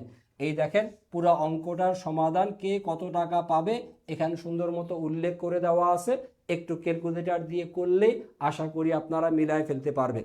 ঠিক আছে। বকেয়া ভাড়া, বকেয়া ভাড়া কোনো ব্যয়ের টাকা যদি বকেয়া থাকে, কোনো ব্যয়ের টাকা যদি বকেয়া থাকে কোথায় লিখতে হবে, লাভ লোকসান আবন্টন হিসাবের ডেবিট পাশে। আর যদি কোনো আয়ের টাকা বকেয়া থাকে, কোনো আয়ের টাকা বকেয়া যেমন বকেয়া বিনিয়োগের সুদ এমন যদি দেওয়া থাকতো প্রশ্নে, আয় বকেয়া থাকলে আপনি ক্রেডিট পাশে বসাবেন, আর কোনো ব্যয় বকেয়া থাকলে আপনি লিখবেন হচ্ছে ডেবিট পাশে। এইভাবে অঙ্কটা সমাধান করতে হবে। আর পরবর্তীতে গিয়ে এখানে অংশীদারদের মূলধন হিসাব গ নাম্বারে যেটা বের করতে হবে, গ নাম্বারে মূলধন হিসাব এই জায়গাতে সমাধান করে দেওয়া আছে, মূলধন হিসাব এর সমাধান দেওয়া আছে। এইটা দেখে দেখে আপনার একটু সুন্দর মতো খাতার মধ্যে তুলে নেবেন। ওকে, ঠিক আছে।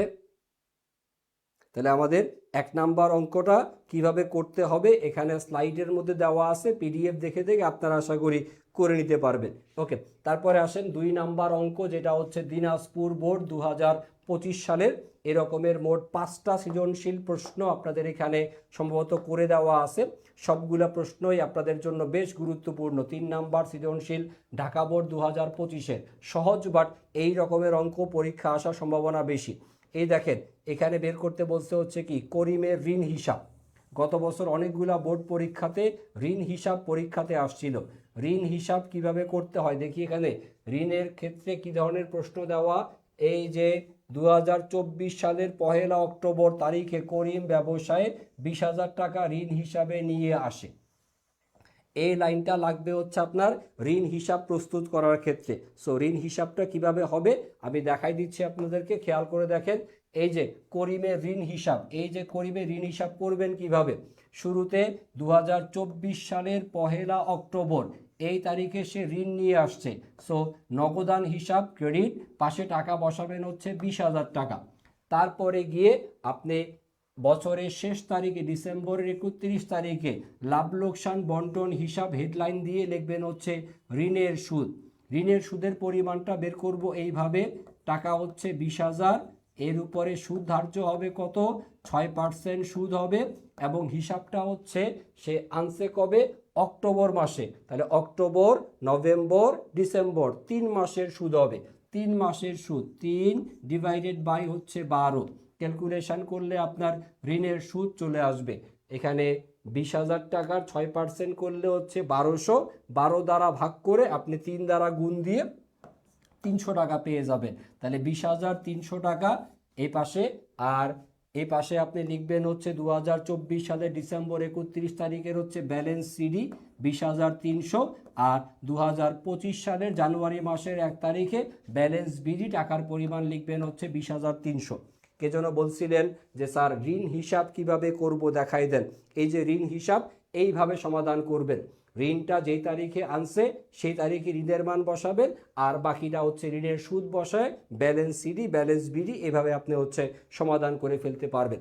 ওকে, এরকমের আরও কিছু প্রশ্ন এই জায়গাতে সমাধান করে দেওয়া আছে আপনাদের জন্য, একটু মনোযোগ দিয়ে দেখে নিয়েন। 4 নাম্বার প্রশ্ন, এখানে অংশীদারদের উত্তোলনের সুদ বের করতে বলা আছে। তারপরে হচ্ছে আপনার লাভ লোকসান আবন্টন, আর হচ্ছে চলতি হিসাব, সবগুলাই হচ্ছে অঙ্ক এখানে করে দেওয়া। সো আপনাদেরকে কষ্ট করে নিজে পরিশ্রম করা লাগবে না, বাট এখানে হচ্ছে সুন্দর মতো যেহেতু করে দেওয়া আছে, দেখে দেখে এই কয়টা প্রশ্ন একটু সমাধান করে নিয়েন, তাইলেই হবে। যে কয়টা প্রশ্ন আমি এখানে দিয়ে রাখছি সে কয়টা প্রশ্ন একটু ভালো মতো সমাধান করলে আশা করি এনাফ। আর তারপরে আপনাদের অংশীদারি ব্যবসায়ের জন্য অনেকগুলো গুরুত্বপূর্ণ এমসিকিউ প্রশ্ন এখানে দেওয়া আছে। তো অংশীদারি ব্যবসায় থেকে আমরা আর আলোচনা না করি, যথেষ্ট আলোচনা হয়েছে। এই অংশীদারি ব্যবসায় থেকে মোট টোটাল এখানে এমসিকিউ মনে হয় দেওয়া আছে 45টার মতো, রাইট। এখানে হচ্ছে মোট 45টা এমসিকিউ দেওয়া আছে অংশীদারি ব্যবসায়ের। শুরুতে আমি হচ্ছে 10টা এমসিকিউ সমাধান করাইছিলাম, আর তারপরে গিয়ে আপনাদের এখানে আরও 45টা এমসিকিউ দেওয়া। একটু মনোযোগ সহকারে এই এমসিকিউগুলো আপনারা পিডিএফ দেখে দেখে পড়বেন, তাহলে আশা করি ইনশাল্লাহ একটা ভালো রেজাল্ট আপনারা করতে পারবেন। ওকে, তো এইখান থেকে এই কয়টা প্রশ্ন যদি ভালো মতো পড়েন তাহলে আপনার এমসিকিউ তো কমন পড়বে, আর সৃজনশীলের জন্য যে কয়টা অঙ্ক আমি বলে দিলাম সেই কয়টা অঙ্ক একটু যদি আপনারা করেন স্লাইড দেখে দেখে, তাইলে আশা করি এনাফ, এর বেশি আর লাগবে না।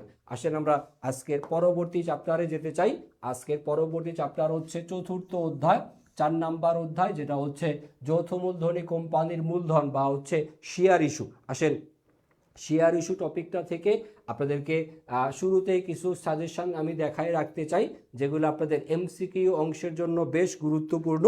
এমসিকিউ অংশের জন্য গুরুত্বপূর্ণ এই তথ্যগুলো আপনারা একটু মনোযোগ দিয়ে পড়বেন। পিডিএফটা এমনভাবেই সাজায় দেওয়া আছে, জাস্ট এই পিডিএফটা ভালো মতো পড়লে আপনার না কোনো সাজেশন লাগবে, না কোনো বই লাগবে, শুধু পিডিএফটা জাস্ট সমাধান করে যাবেন, ইনশাল্লাহ একটা ভালো আউটপুট আপনারা পরীক্ষার হলে গিয়ে পাবেন।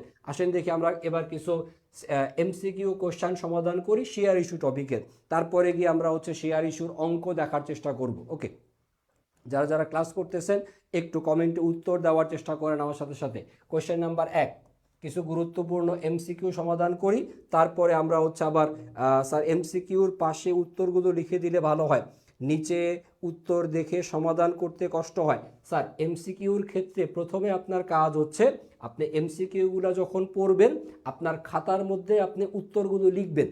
আপনার যেটা প্রশ্নের উত্তর মনে হচ্ছে, 1 নাম্বার কোশ্চেন 1 দিয়ে আপনার খাতায় লিখবেন, 2 দিয়ে আপনার খাতায় লিখবেন, 3 দিয়ে আপনার খাতায় লিখবেন, দেন সবার লাস্টে যেখানে উত্তর দেওয়া আছে সেই স্লাইডে গিয়ে আপনি মেলাবেন যে কোন কোন উত্তরগুলো হয়েছে, কোনটা আপনার হয় নাই। যেটা হয় নাই সেটা লাল কলম দিয়ে দাগাবেন, শুধু সেই কোশ্চেনটা এসে আপনি দ্বিতীয়বার পড়বেন, কারণ আপনাদের পরীক্ষা সামনে। যেগুলো আপনি পারেন সেটা দ্বিতীয়বার পড়ার দরকার নাই। আপনি হয়তোবা 20টা এমসিকিউ পড়লে 2টা বা 3টা আপনার ভুল হইতে পারে, সেই 2টা বা 3টাই মনোযোগ দিয়ে আবার দেখতে হবে। এইভাবে স্যার প্র্যাকটিস করবেন। রাসেল মাতবর, আশা করি ক্লিয়ার। কোনটিকে কোম্পানির সংবিধান বলা হয়? কোম্পানির সংবিধান বলবো কাকে? স্যার এই যে ঢাকা বোর্ড 2024-এর আসা প্রশ্ন, কোম্পানির সংবিধান বলা হয় কাকে? কোম্পানির সংবিধান বলা হবে হচ্ছে স্মারকলিপিকে। কোম্পানির সংবিধান বলা হবে হচ্ছে স্মারকলিপিকে। তারপরে পরবর্তী প্রশ্ন, কোনটি কোম্পানির মূল সনদ? কোম্পানির সংবিধান, তারপর হচ্ছে কোম্পানির মূল সনদ, দুইটা একই জিনিস, স্মারকলিপিকে বলা হয়, স্মারকলিপিকে বলা হয়। ওকে, তারপরে আসেন পরবর্তী প্রশ্ন দেখি আমরা। পরবর্তী প্রশ্ন হচ্ছে কোনটি কোম্পানির জন্ম সনদ? কোনটা কোম্পানির জন্ম সনদ? কোম্পানির জন্ম সনদ, মূল সনদ আর জন্ম সনদের মধ্যে পার্থক্য আছে স্যার। জন্ম সনদ বলা হবে কোনটাকে? নিবন্ধন পত্রটাকে। নিবন্ধন পত্রটাকে বলা হবে হচ্ছে জন্ম সনদ। সবাই একটু কমেন্টে উত্তরগুলো লেখেন, উত্তরগুলো লেখেন। কোম্পানির সংবিধান, তারপরে কোম্পানির মূল সনদ, তারপর হচ্ছে কোম্পানির জন্ম সনদ। ওকে, কোম্পানির জন্ম সনদ বলা হবে কোনটাকে?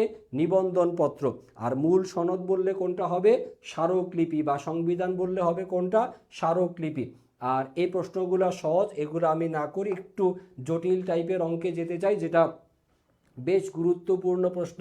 কোশ্চেন নাম্বার 8 আর হচ্ছে 9, এই দুইটা মনোযোগ দিয়ে দেখেন। এই দুইটার মধ্যে যে কোনো একটা ডেফিনেটলি আপনার পরীক্ষাতে আসবেই। দেখেন, মূলধনের ক্ষুদ্র ক্ষুদ্র অংশকে, মূলধনের ক্ষুদ্র অংশকে কি বলে? মূলধনের ক্ষুদ্র অংশকে বলা হবে হচ্ছে শেয়ার। মূলধনের ক্ষুদ্র অংশকে হচ্ছে শেয়ার। আর সেই মূলধনের ক্ষুদ্র ক্ষুদ্র অংশ, বাট সেটা যদি অসম হয়, অসম হয়, সমান যদি না হয়, ভিন্ন ভিন্ন টাকার পরিমাণ যদি হয়, যদি এক একটা টাকার পরিমাণ এক এক রকম হয়, তখন সেটাকে বলা হবে হচ্ছে স্টক, তখন সেটাকে বলা হবে স্টক। তাহলে মূলধনের সমান ক্ষুদ্র অংশকে, মূলধনের সমান ক্ষুদ্র অংশকে বলা হবে হচ্ছে স্যার কি? সমান ক্ষুদ্র অংশকে বলবে হচ্ছে শেয়ার। আর মূলধনের অসমান ক্ষুদ্র ক্ষুদ্র অংশকে, অসমান ক্ষুদ্র অংশকে বলবে হচ্ছে স্টক। দেখেন বুঝছেন কিনা, দেখেন বুঝতে পারছেন কিনা। পিডিএফ আছে কি আপনার কাছে? স্যার পিডিএফটা নিয়ে আর প্যারা নিয়েন না। পিডিএফ আপনারা অ্যাকাউন্টিং ওয়ার্কশপের যে টেলিগ্রাম গ্রুপ ছিল আমাদের, টেলিগ্রাম গ্রুপে আছেন কিনা আপনারা? টেলিগ্রাম গ্রুপে আপনারা জয়েন আছেন কিনা? টেলিগ্রাম গ্রুপ আমি আপনাদেরকে একটা টেলিগ্রাম গ্রুপের লিংক দিয়ে রাখতে চাই। এই ফাঁকে আপনারা হচ্ছে বাকি এই প্রশ্নগুলো একটু সমাধান করেন। আমি আপনাদেরকে এই একটা পিডিএফ একটা লিংক দিয়ে দিচ্ছি টেলিগ্রাম গ্রুপে। সেই টেলিগ্রাম গ্রুপে আপনারা হচ্ছে পিডিএফটা পেয়ে যাবেন।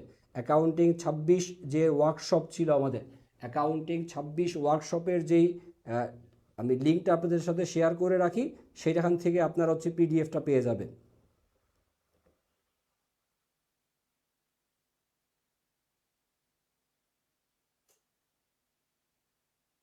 যারা ক্লাস করতেছেন একটু মনোযোগ দিয়ে দেখেন। আমি আপনাদেরকে কমেন্টে একটা লিঙ্ক শেয়ার করতেছি, কমেন্টে একটা লিঙ্ক শেয়ার করছি। এটা হচ্ছে আমাদের এইচএসসি 26 অ্যাকাউন্টিং ওয়ার্কশপের একটা লিঙ্ক, একটা টেলিগ্রাম গ্রুপের লিঙ্ক আমি এই মাত্র শেয়ার করি। যারা যারা পিডিএফ নিয়ে যন্ত্রণায় আছেন, আমি একটা টেলিগ্রাম গ্রুপের লিঙ্ক শেয়ার করছি। এই টেলিগ্রাম গ্রুপে আপনারা হচ্ছে ডেফিনেটলি অনেকেই জয়েন আছেন। অ্যাকাউন্টিং ওয়ার্কশপ 2026, অ্যাকাউন্টিং ওয়ার্কশপ নামে একটা টেলিগ্রাম গ্রুপ আমাদের। এই টেলিগ্রামটাতে আমি হচ্ছে ক্লাস শেষে আমি নিজেই হচ্ছে পিডিএফটা আপলোড করে দিব। ঠিক আছে, যারা যারা এটাতে জয়েন আছেন তারা ক্লাস শেষেই পিডিএফ পাবেন, আমি নিজেই ইনশাল্লাহ দিয়ে দিব। আর যারা এখনও জয়েন নাই টেলিগ্রামে, তারা হচ্ছে এই টেলিগ্রামটাতে জয়েন করেন। আমি হচ্ছে লিঙ্ক কমেন্টে দিয়ে রাখছি। ওকে, আসেন পরবর্তী কিছু কোশ্চেন সমাধান করি আমরা। কোশ্চেন নাম্বার 10, এখানে বলা আছে কোম্পানি গঠন করার সময়, কোম্পানি গঠনের সময় শেয়ার বিক্রয় করে মূলধন সংগ্রহের যে অধিকার পাওয়া যায় সেই মূলধনকে বলে হচ্ছে অনুমোদিত মূলধন। কোম্পানি গঠনকালীন সময়ে সর্বোচ্চ যে পরিমাণ মূলধন তারা সংগ্রহ করতে পারে সেটাকে অনুমোদিত মূলধন বলে। আর এই অনুমোদিত মূলধনের যে অংশ বিক্রয়ের উদ্দেশ্যে বিজ্ঞপ্তি প্রচার হয় সেটাকে বলে হচ্ছে ইস্যুকৃত মূলধন, ইস্যুকৃত মূলধন। আর সর্বোচ্চ সংগ্রহযোগ্য শেয়ার মূলধন বলতে আমরা কাকে বুঝাই? অনুমোদিত মূলধনকে। এর চাইতে বেশি আমাদের পক্ষে আদায় করা সম্ভব না। সর্বোচ্চ যে পরিমাণ মূলধন সংগ্রহ করা যাবে এটাকে বলা হবে অনুমোদিত মূলধন।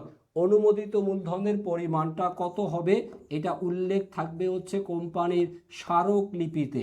কোম্পানির স্মারকলিপিতে মূলধন ধারাতে উল্লেখ থাকে। তাহলে অনুমোদিত মূলধনের পরিমাণ জানা যাবে কোথায়? অনুমোদিত মূলধনের পরিমাণ জানা যাবে স্মারকলিপি থেকে। আসেন পরবর্তী প্রশ্নে যেতে চাই। পরবর্তী এগুলা থিওরিটিক্যাল প্রশ্ন, এগুলো আপনারা আশা করি নিজেরা করতে পারবেন। আমি আপনাদেরকে কয়েকটা গুরুত্বপূর্ণ ম্যাথমেটিক্যাল টাইপের কোশ্চেন আপনাদের সাথে সমাধান করে দেখাইতে চাই। আসেন এখান থেকে কয়েকটা গুরুত্বপূর্ণ প্রশ্ন। এই যে কোশ্চেন নাম্বার 26 সম্ভবত গত বছরের আগের বছর পরীক্ষায় আসছিল, কুমিল্লা বোর্ডে আসছিল, বাট গত বছর সম্ভবত দিনাজপুর বোর্ড অথবা আপনার সিলেট বোর্ডের পরীক্ষাতে এই কোশ্চেনটা ছিল যে যখন কোম্পানি নিজের শেয়ার নিজেই ক্রয় করে, কোম্পানি যদি নিজেদের শেয়ার নিজেরা ক্রয় করে তখন সেটাকে বলা হবে হচ্ছে ট্রেজারি শেয়ার, ট্রেজারি শেয়ার বলা হয়। তারপর কোম্পানি আইন অনুযায়ী শেয়ার অবহারের সর্বোচ্চ হার, শেয়ার অবহারের সর্বোচ্চ হার এর পরিমাণ কত হবে? শেয়ার অবহারের পরিমাণ হবে হচ্ছে 10%, শেয়ার অবহারের পরিমাণ হবে হচ্ছে 10%। এটা আবার রাজশাহী বোর্ডের পরীক্ষাতেও সেম কোশ্চেন ছিল যে কোম্পানি আইন অনুযায়ী শেয়ার অবহারের হার কত হবে? শেয়ার অবহারের পরিমাণ হবে হচ্ছে 10%। আর আরেকটা বিষয় আমরা জানি যে স্যার আজকে 4টা চ্যাপ্টার শেষ হবে, হ্যাঁ ইনশাল্লাহ শেষ হবে। শেষ হওয়ার মতোই আমি হচ্ছে আমার পিডিএফে সবগুলো বিষয় আলোচনা দেওয়া আছে। সর্বোচ্চ রাত 10টা বাজবে, রাত 10টার মধ্যে ইনশাল্লাহ আমরা সবগুলো বিষয় সবগুলো চ্যাপ্টার শেষ করে ফেলবো ইনশাল্লাহ। ঠিক আছে, আসেন খেয়াল করি নিচের কোনটি কাল্পনিক সম্পদ। কাল্পনিক সম্পদ এই কোশ্চেনটা প্রায়ই আসে। কাল্পনিক সম্পদ বা এর অন্য নাম বলা যেতে পারে হচ্ছে অলীক সম্পদ। কাল্পনিক সম্পদ বা অলীক সম্পদ বলা হয় হচ্ছে শেয়ার অবহারকে, শেয়ার অবহারকে। স্যার এই কোশ্চেন 28, 29, 27, 28, 29 আর 26 এই পৃষ্ঠায় যে 4টা প্রশ্ন দেওয়া আছে এই 4টা প্রশ্ন একটু মনোযোগ দিয়ে দেখেন। এখান থেকে কোনো না কোনো একটা প্রশ্ন আপনার এমসিকিউ অংশের মধ্যে আশা করি পরীক্ষাতে আপনি কমন পেতে যাচ্ছেন।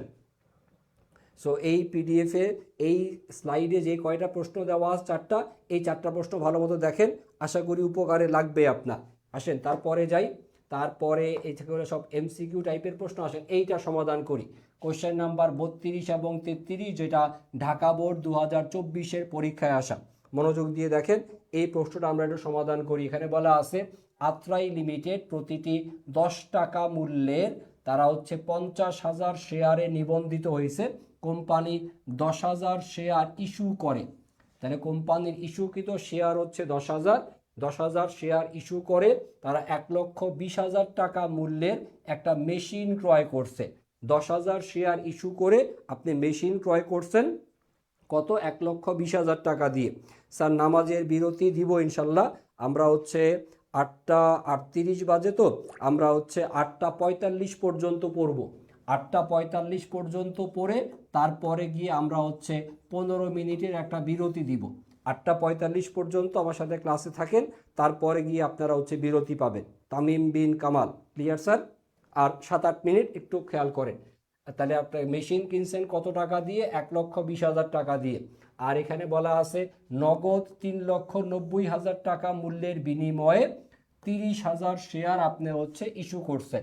এখানে প্রশ্ন হচ্ছে কোম্পানির বিলিখিত মূলধনের পরিমাণটা কত? মনোযোগ দিয়ে দেখেন। বিলিখিত মূলধন, বিলিখিত মূলধন, বিলিখিত মূলধন খেয়াল করেন। কোম্পানির বিলিখিত মূলধন বের করব কিভাবে? বিলিখিত মূলধন বের করার জন্য কোম্পানি এখানে শেয়ার ইস্যু করছে কত? 10,000। আর এখানে তারা হচ্ছে শেয়ার ইস্যু করছে কত? 30,000। তাহলে টোটাল ইস্যুকৃত শেয়ারের সংখ্যা হচ্ছে কত? ইস্যুকৃত শেয়ারের সংখ্যা হচ্ছে 40,000 শেয়ার। টোটাল আপনি হচ্ছে 10,000 শেয়ার আর হচ্ছে 30,000 শেয়ার, সব মিলায় মোট শেয়ার ইস্যু করলেন কয়টা? 40,000 শেয়ার আপনি ইস্যু করছেন। এই 40,000 শেয়ার যার প্রত্যেকটার মূল্য হচ্ছে 10 টাকা। 40,000 শেয়ার ইন্টু হচ্ছে 10 টাকা, 40,000 ইন্টু 10, 40,000 ইন্টু 10 সমান করলে টাকা হবে হচ্ছে 4 লক্ষ। তাহলে সঠিক উত্তর হবে হচ্ছে 4 লক্ষ টাকা। ওকে, তারপরে আসেন পরবর্তী প্রশ্ন নাম্বার 33। 33-এ বলা আছে কোম্পানির মূলধন জাতীয় লাভ কত টাকা? মূলধন জাতীয় লাভ, মূলধন জাতীয় লাভ মানে হচ্ছে এখানে শেয়ার অধিহারকে নির্দেশ করবে। মূলধন জাতীয় লাভ এইটা দ্বারা শেয়ার অধিহার এইটাকে নির্দেশ করবে। মূলধন জাতীয় লাভ মানে হবে হচ্ছে শেয়ার অধিহারের পরিমাণ। শেয়ার অধিহারের পরিমাণ খেয়াল করেন, এখানে আমরা 10,000 শেয়ার যখন ইস্যু করি, 10,000 শেয়ার ইস্যু করে আমাদের টাকা হওয়ার কথা হচ্ছে 1 লক্ষ, কিন্তু আমরা যে মেশিনটা ক্রয় করছি তার মূল্য ছিল 1,20,000। তার মানে এখানে আমরা অতিরিক্ত কিছু টাকা পাইছি। এখানে অতিরিক্ত টাকা পাইছেন কত? আপনি 20,000 টাকা অতিরিক্ত পাইছেন। আর আপনি এখানে 3,30,000 শেয়ার ইস্যু করছেন। 30,000 শেয়ার ইস্যু করলে 30,000 শেয়ার প্রত্যেকটার দাম যদি 10 টাকা করে হয়, তাহলে আপনার টাকা পাওয়ার কথা এখানে হচ্ছে 3 লক্ষ, কিন্তু 3 লক্ষ টাকার জায়গায় আপনি এখানে অতিরিক্ত টাকা পাইছেন কত? 90,000। তাইলে দুইটা জায়গাতে আমরা অতিরিক্ত টাকা পাইছি, আর এই অতিরিক্ত টাকার পরিমাণটাই হবে হচ্ছে আমাদের শেয়ার অধিহার। তাহলে আমাদের শেয়ার অধিহার, শেয়ার অধিহার এখানে হচ্ছে 20,000 আর এখানে হচ্ছে 90,000। তাহলে 20,000 আর হচ্ছে 90,000, 20,000 আর হচ্ছে 90,000, এই দুটাকে যোগ করলে আপনি পেয়ে যাবেন টোটাল আমাদের মূলধন জাতীয় আয় বা শেয়ার অধিহারের পরিমাণ হবে 1,10,000 টাকা। 1,10,000 টাকা হবে কোশ্চেনের অ্যান্সার। দেখেন বুঝতে পারছেন কিনা, বুঝতে পারছেন কিনা, সবার কাছে ক্লিয়ার কিনা কোশ্চেনটা?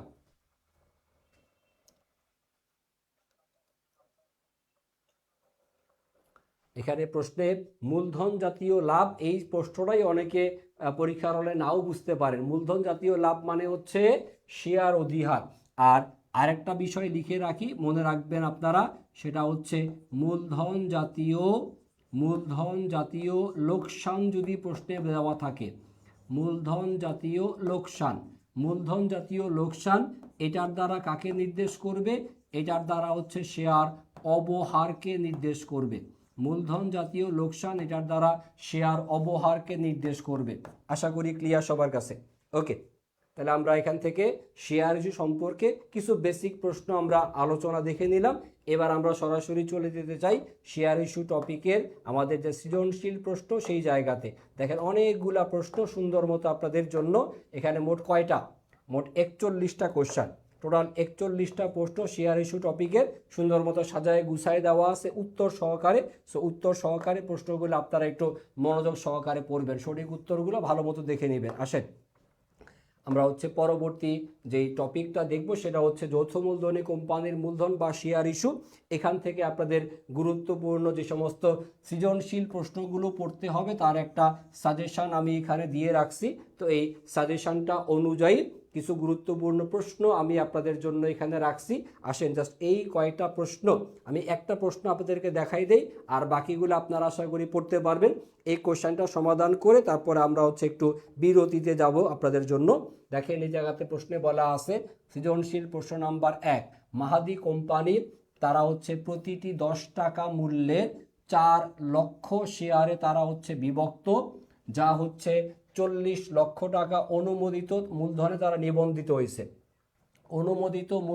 অনুমোদিত শেয়ার এর 80% শেয়ার তারা প্রতিটি শেয়ার 10% অধিহারে বিক্রয়ের জন্য তারা কি আবেদনপত্র আহ্বান করছেন। তাহলে অনুমোদিত শেয়ার ছিল আমাদের 4 লক্ষ, এই 4 লক্ষ শেয়ার এর 80% আপনি ইস্যু করবেন, এবং ইস্যুর ক্ষেত্রে বিষয়টা অধিহারের পরিমাণটা কত পার্সেন্ট, 10% বলে দেওয়া আছে।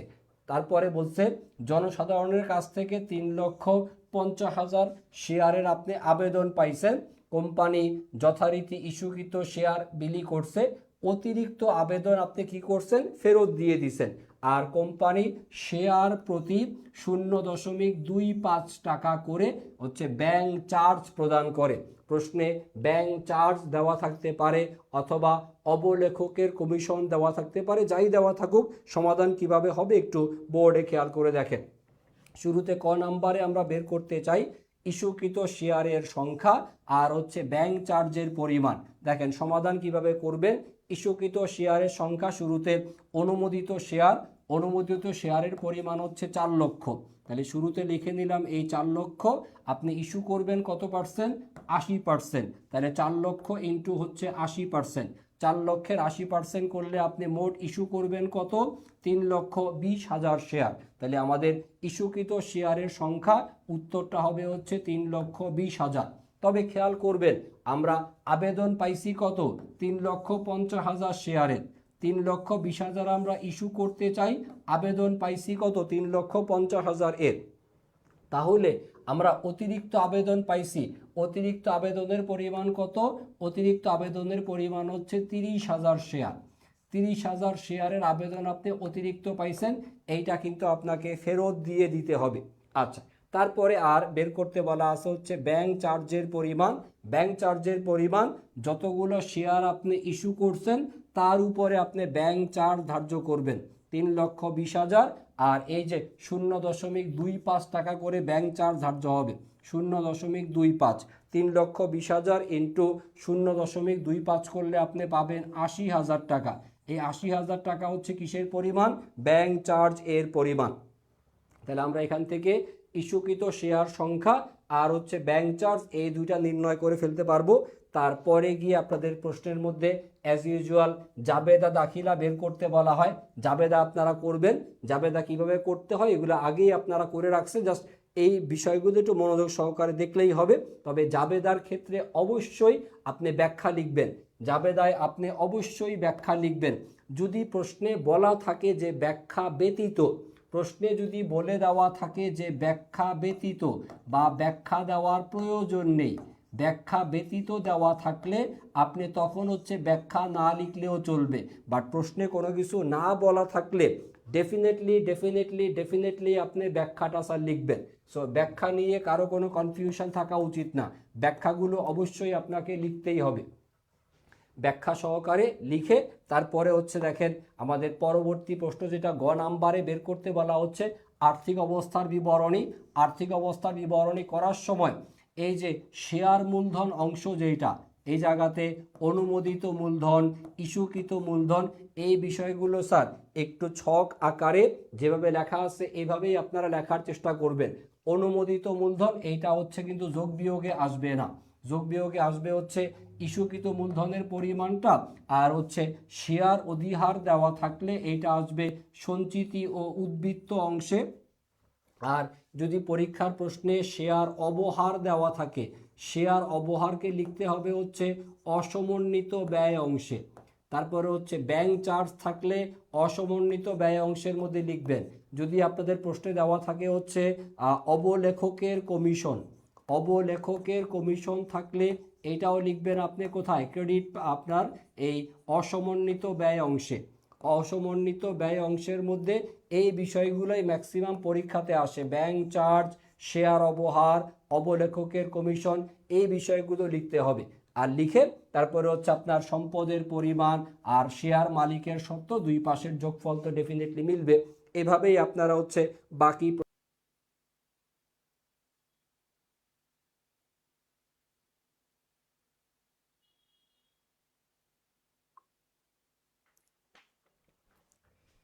বিসমিল্লাহির রহমানির রহিম। সবাইকে আরও একবার স্বাগত জানাতে চাই আমাদের এই অ্যাকাউন্টিংয়ের আজকের যে লাইভ ক্লাস চলতেছে সেটাতে। আজকের ক্লাসে আমরা হচ্ছে আমাদের হিসাব বিজ্ঞানের দ্বিতীয় পত্রের টোটাল 4টা অধ্যায় নিয়ে আলোচনা করার কথা। অলরেডি আমরা হচ্ছে 2টা অধ্যায়ের আমরা আলোচনা শেষ করছি, যার মধ্যে হচ্ছে শেয়ার ইস্যু আর হচ্ছে অংশীদারি ব্যবসায়ের হিসাব, এগুলো আলোচনা শেষ। এখন আমরা যেই অধ্যায় 2টা নিয়ে আলোচনা শুরু করতে যাচ্ছি সেই 2টা অধ্যায়ের মধ্যে প্রথম যেটা শিখবো আমরা সেটা হচ্ছে আর্থিক বিবরণী বিশ্লেষণ। আর্থিক বিবরণী বিশ্লেষণ অর্থাৎ অনুপাত বিশ্লেষণ, এই সম্পর্কে আমাদের ক্লাসের আলোচনা এখন শুরু হবে। তো যারা যারা ক্লাসে জয়েন করছেন সবাই আরেকবার একটু দ্রুত চলে আসবেন ক্লাসে, তাড়াতাড়ি চলে আসেন।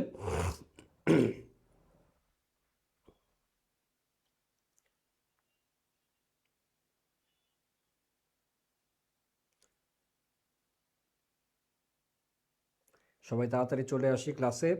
আমরা এখন শুরু করতে যাচ্ছি আমাদের অনুপাত বিশ্লেষণ এই অংশের আলোচনা। অনুপাত বিশ্লেষণ অংশের আলোচনাতে শুরুতেই আমরা হচ্ছে এই আর্থিক বিবরণী বিশ্লেষণ এর যে কৌশলগুলো আছে এরকমের কিছু কৌশল সম্পর্কে আমরা শুরুতে আলোচনা দেখব।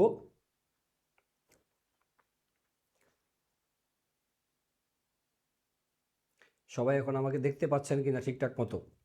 আমরা আর্থিক বিবরণী বিশ্লেষণ আলোচনা শুরু করতে যাচ্ছি।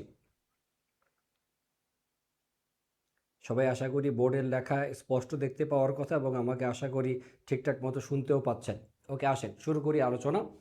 আমরা দেখব হচ্ছে আর্থিক বিবরণী বিশ্লেষণ এর কৌশল প্রধানত হচ্ছে 3টা। এটাকে আমরা ভাগ করতে পারি, একটা হচ্ছে অনুভূমিক বিশ্লেষণ, একটা হচ্ছে উলম্ব বিশ্লেষণ। অনুভূমিক বিশ্লেষণ এটাকে হচ্ছে সমান্তরাল বিশ্লেষণ এই নামটাও বলা হয়ে থাকে, সমান্তরাল বিশ্লেষণ এই নামে ওইটাকে অভিহিত করা হয়। তারপর হচ্ছে উলম্ব বিশ্লেষণ, আরেকটা বিষয়ের নাম হচ্ছে অনুপাত বিশ্লেষণ। ওকে, এখান থেকে হচ্ছে কিছু গুরুত্বপূর্ণ এমসিকিউ দেওয়া আছে, এগুলো আপনারা পড়বেন। আমি জাস্ট আপনাদের সাথে সূত্রগুলো একবার একটু চোখ বুলাই দেই, যাতে সূত্রগুলো আমরা যেন ভালো মতো পড়ে প্রশ্নগুলো যেন সমাধান করতে পারি। ওকে, প্রথমে চলতি অনুপাত, চলতি সম্পত্তি ডিভাইডেড বাই চলতি দায়। তারপরে হচ্ছে তড়িৎ অনুপাত, তড়িৎ অনুপাতের ক্ষেত্রে তড়িৎ সম্পত্তি ডিভাইডেড বাই হচ্ছে চলতি দায়। মনে রাখতে হবে তড়িৎ সম্পত্তির মধ্যে 2টা বিষয় আসবে না, তড়িৎ সম্পত্তির মধ্যে যে 2টা বিষয় আসে না, একটা হচ্ছে মজুদ পণ্য আর একটা হচ্ছে অগ্রিম প্রদত্ত খরচ। মজুদ পণ্য আর হচ্ছে অগ্রিম প্রদত্ত খরচ, এই বিষয় 2টা কোথায় আসবে না? এই বিষয় 2টা আমাদের এই তড়িৎ অনুপাত নির্ণয় বিবেচনাতে আসবে না। তারপর হচ্ছে কার্যকরী মূলধন অনুপাত, কার্যকরী মূলধন ডিভাইডেড বাই হচ্ছে চলতি দায়। আমরা জানি যে চলতি সম্পত্তি থেকে চলতি দায়ের টাকাকে বিয়োগ করলে, চলতি সম্পত্তি থেকে চলতি দায়কে বিয়োগ করলে আমরা কিসের পরিমাণ পেয়ে যাব? চলতি মূলধন বা কার্যকরী মূলধন। ওকে, এই যে তারল্য অনুপাত 3টা, এই তারল্য অনুপাত 3টা আমাদের পরীক্ষার জন্য বেশি ইম্পর্টেন্ট, কারণ এখান থেকে স্যার প্রশ্ন আসবে সহজ, বাট এখান থেকে একটা প্রশ্ন ডেফিনেটলি আপনি পাবেন। তারপরে আসেন এই তারল্য অনুপাত থেকে আমরা কয়েকটা কোশ্চেন একটু সমাধান করে নেই। এই চলতি অনুপাতের আদর্শ মান এগুলো আমরা জানি, তড়িৎ অনুপাতের আদর্শ মান আমরা জানি, চলতি অনুপাতের আদর্শ মান হচ্ছে 2:1, তড়িৎ অনুপাতের আদর্শ মান হচ্ছে কোথায় 1:1। এগুলো বেশ সহজ প্রশ্ন। এখান থেকে আসেন আমরা এই 10 এবং 11 এই দুইটা কোশ্চেন একটু ভালো মতো বুঝে নেই। যারা যারা ক্লাস করতেছেন তারা মনোযোগ দিয়ে এই দুইটা কোশ্চেন একটু ভালো মতো বিস্তারিত ব্যাখ্যাটা খেয়াল করেন। একটা কোম্পানির 36,000 টাকা আছে হচ্ছে চলতি মূলধন, চলতি মূলধন রয়েছে কত 36,000 টাকা, আর চলতি অনুপাত দেওয়া আছে 5:2। এখানে 5 নির্দেশ করতেছে হচ্ছে চলতি সম্পত্তির পরিমাণ। এই টাইপের একটা এমসিকিউ ডেফিনেটলি আপনার পরীক্ষাতে আসবেই। চলতি সম্পত্তির মান হচ্ছে এখানে 5, আর এখানে 2 নির্দেশ করে কাকে, 2 নির্দেশ করে হচ্ছে চলতি দায়ের পরিমাণকে। চলতি দায়ের পরিমাণ হচ্ছে এখানে 2। আমরা জানি যে চলতি সম্পত্তি থেকে চলতি দায় বিয়োগ করলে কি পাওয়া যাবে, চলতি সম্পত্তি থেকে চলতি দায়কে বিয়োগ করলে কি পাওয়া যায়, পাওয়া যাবে হচ্ছে চলতি মূলধন বা কার্যকরী মূলধন। চলতি মূলধন বা কার্যকরী মূলধনের পরিমাণ পাওয়া যায়।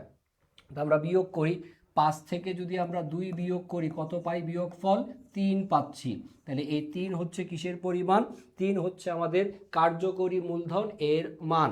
কার্যকরী মূলধন এর মান, কার্যকরী মূলধন এর মান কত, কার্যকরী মূলধনের মান হচ্ছে 3। আর কার্যকরী মূলধন এর টাকার পরিমাণ কত, কার্যকরী মূলধন এর টাকার পরিমাণ কত 36,000 টাকা।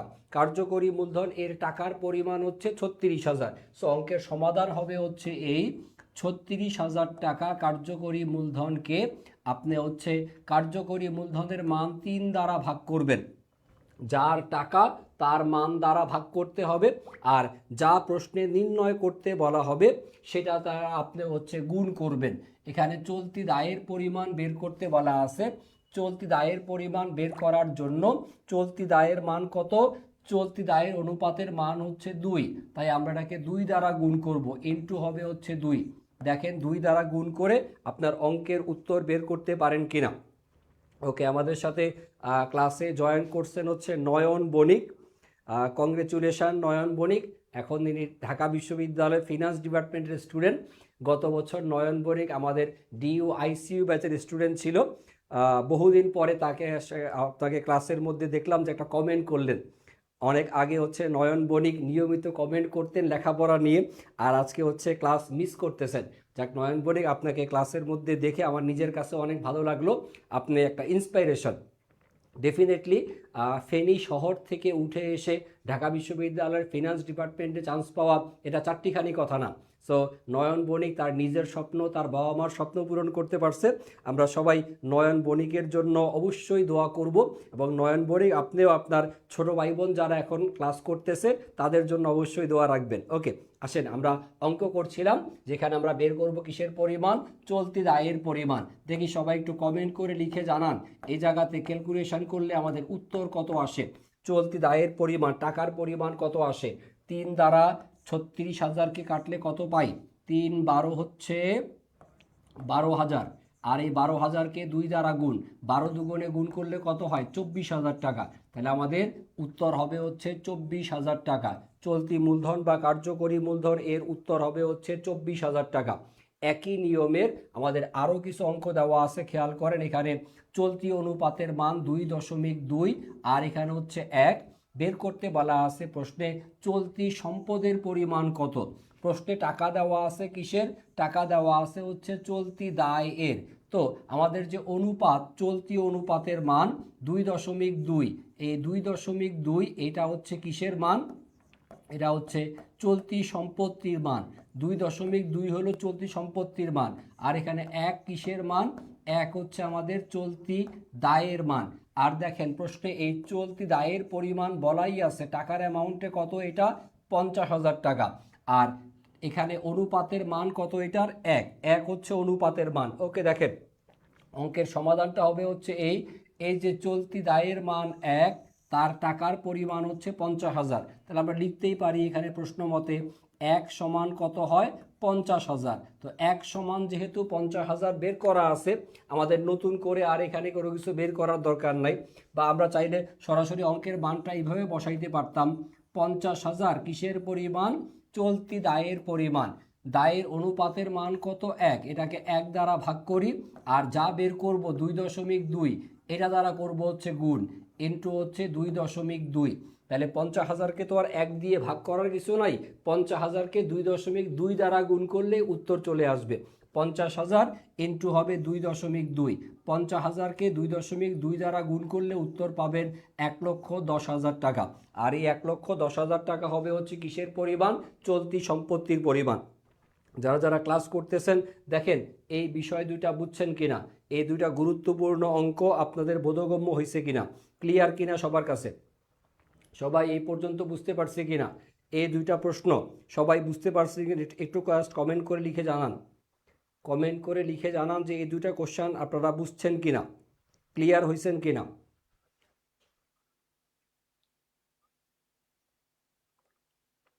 ওকে, আসেন পরবর্তী প্রশ্নে যেতে চাই। পরবর্তী প্রশ্ন সমাধান করব।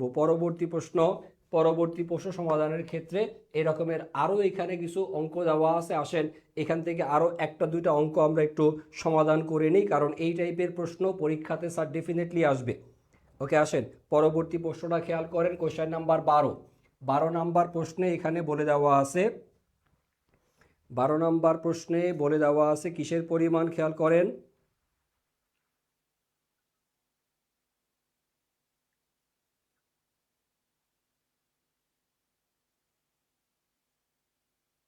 12 নম্বর প্রশ্নে দেওয়া আছে হচ্ছে মোট চলতি সম্পত্তির পরিমাণ 5 লক্ষ টাকা দেওয়া আছে, চলতি দায়ের পরিমাণ বলা আছে 2 লক্ষ টাকা।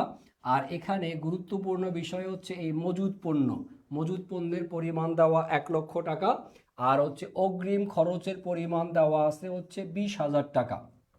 প্রশ্নে জানতে চাইছে আপনার কাছে তড়িৎ অনুপাতের মান কত। দেখেন তড়িৎ অনুপাতের মান নির্ণয় করার জন্য আপনাকে যেই কাজটা করতে হবে, তড়িৎ অনুপাতের মান নির্ণয় করার জন্য আপনি শুরুতেই যে কাজটা করবেন সেটা হচ্ছে নির্ণয় করবেন এখানে তড়িৎ সম্পত্তির পরিমাণ। শুরুতে বের করব আমরা তড়িৎ সম্পত্তির মান আসবে কিভাবে? আমাদের চলতি সম্পত্তির মান যে 5 লক্ষ টাকা, চলতি সম্পত্তি 5 লক্ষ, এখান থেকে আমরা বিয়োগ করে দিব কাকে? আমরা মজুদ পণ্যের পরিমাণ 1 লক্ষ টাকা, এইটা বাদ দিব। আমরা অগ্রিম খরচ 20,000 টাকা, এইটাকেও বাদ দিব। তাহলে মজুদ পণ্য এবং অগ্রিম খরচ বিয়োগ করলে আমরা হচ্ছে তড়িৎ সম্পত্তির পরিমাণ পেয়ে যাব। মজুদ পণ্যের পরিমাণ আর অগ্রিম খরচ এই দুটাকে বিয়োগ করলেই হবে। দেখেন 5 লক্ষ থেকে 1 লক্ষ বিয়োগ করলে 4 লক্ষ, আর 4 লক্ষ থেকে 20,000 বাদ দিলে কত পাই? 3,80,000 টাকা। তাহলে আমাদের তড়িৎ সম্পত্তির পরিমাণ হবে হচ্ছে 3,80,000 টাকা। আশা করি এটা বুঝছি।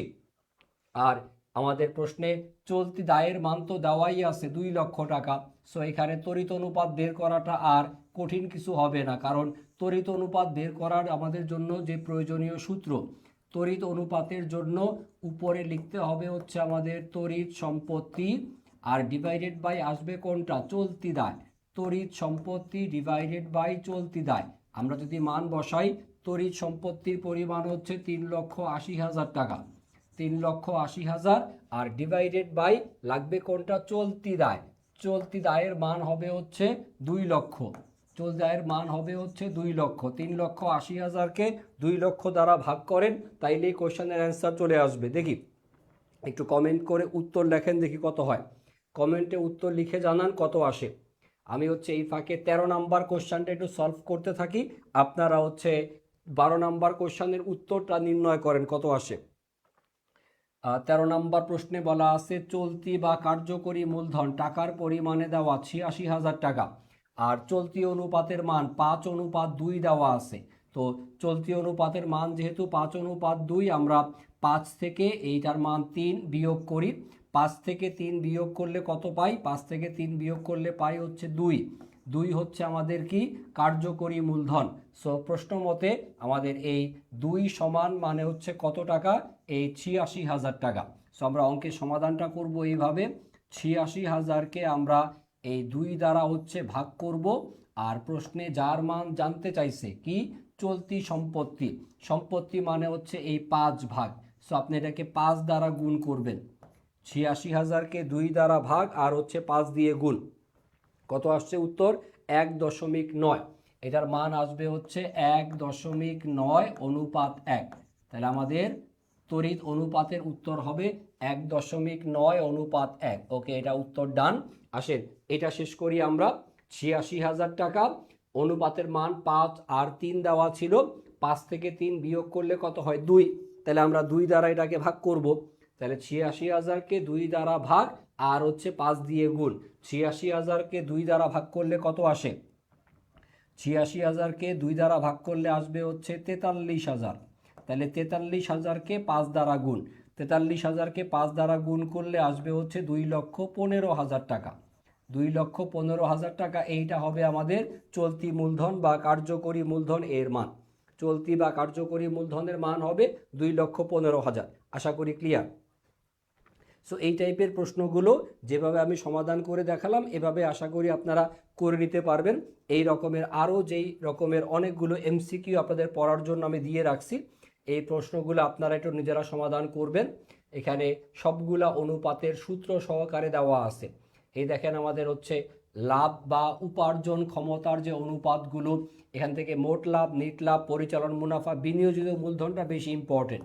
বিনিয়োজিত মূলধনের অনুপাতের সূত্রটা খুবই ইম্পর্টেন্ট, এটা ভালো মতো পড়তেই হবে। তারপরে হচ্ছে এখান থেকে আরও আমরা সূত্র দেখব হচ্ছে স্বচ্ছলতা যাচাইয়ের অনুপাত, এখান থেকে হচ্ছে দায় মালিকানা অনুপাত, এটা বেশি ইম্পর্টেন্ট, প্রায়ই পরীক্ষাতে আসে।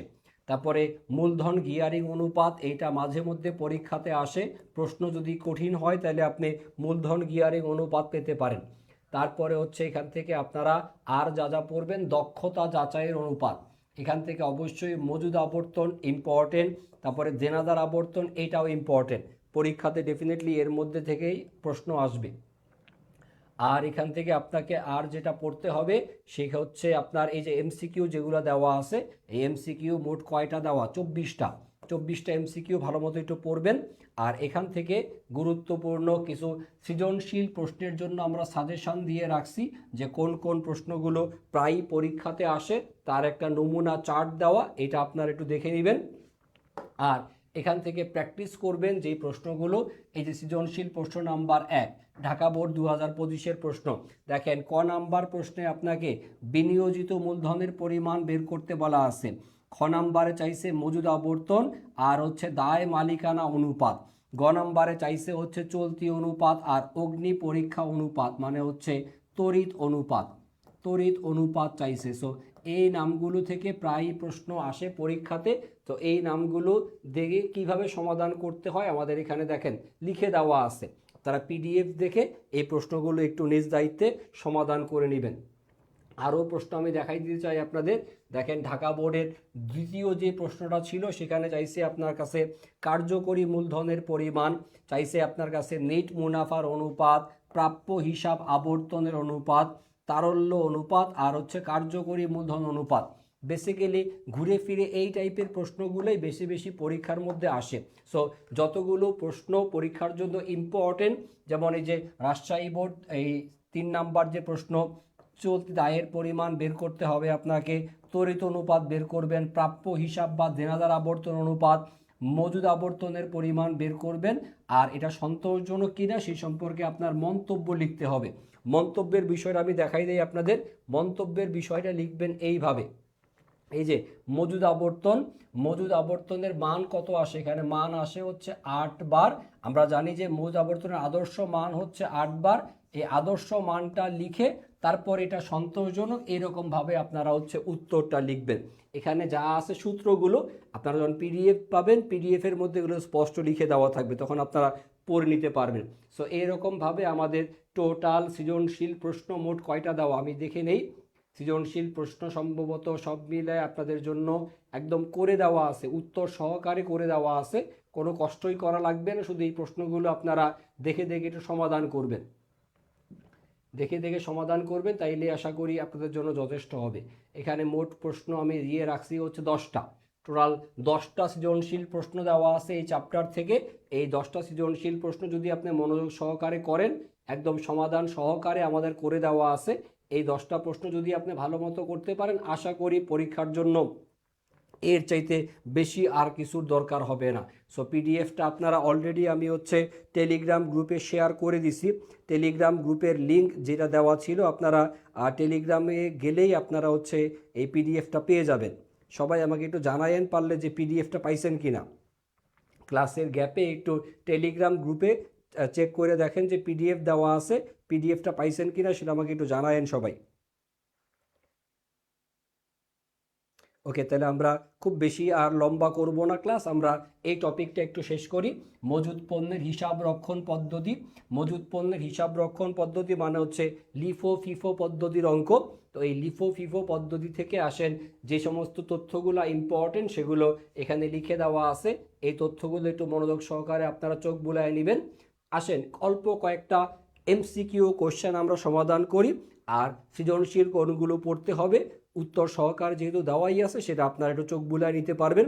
আসেন এই কয়েকটা এমসিকিউ একটু আমার সাথে সমাধান করেন, তারপরে আমরা ক্লাস শেষ করে দিতে পারবো।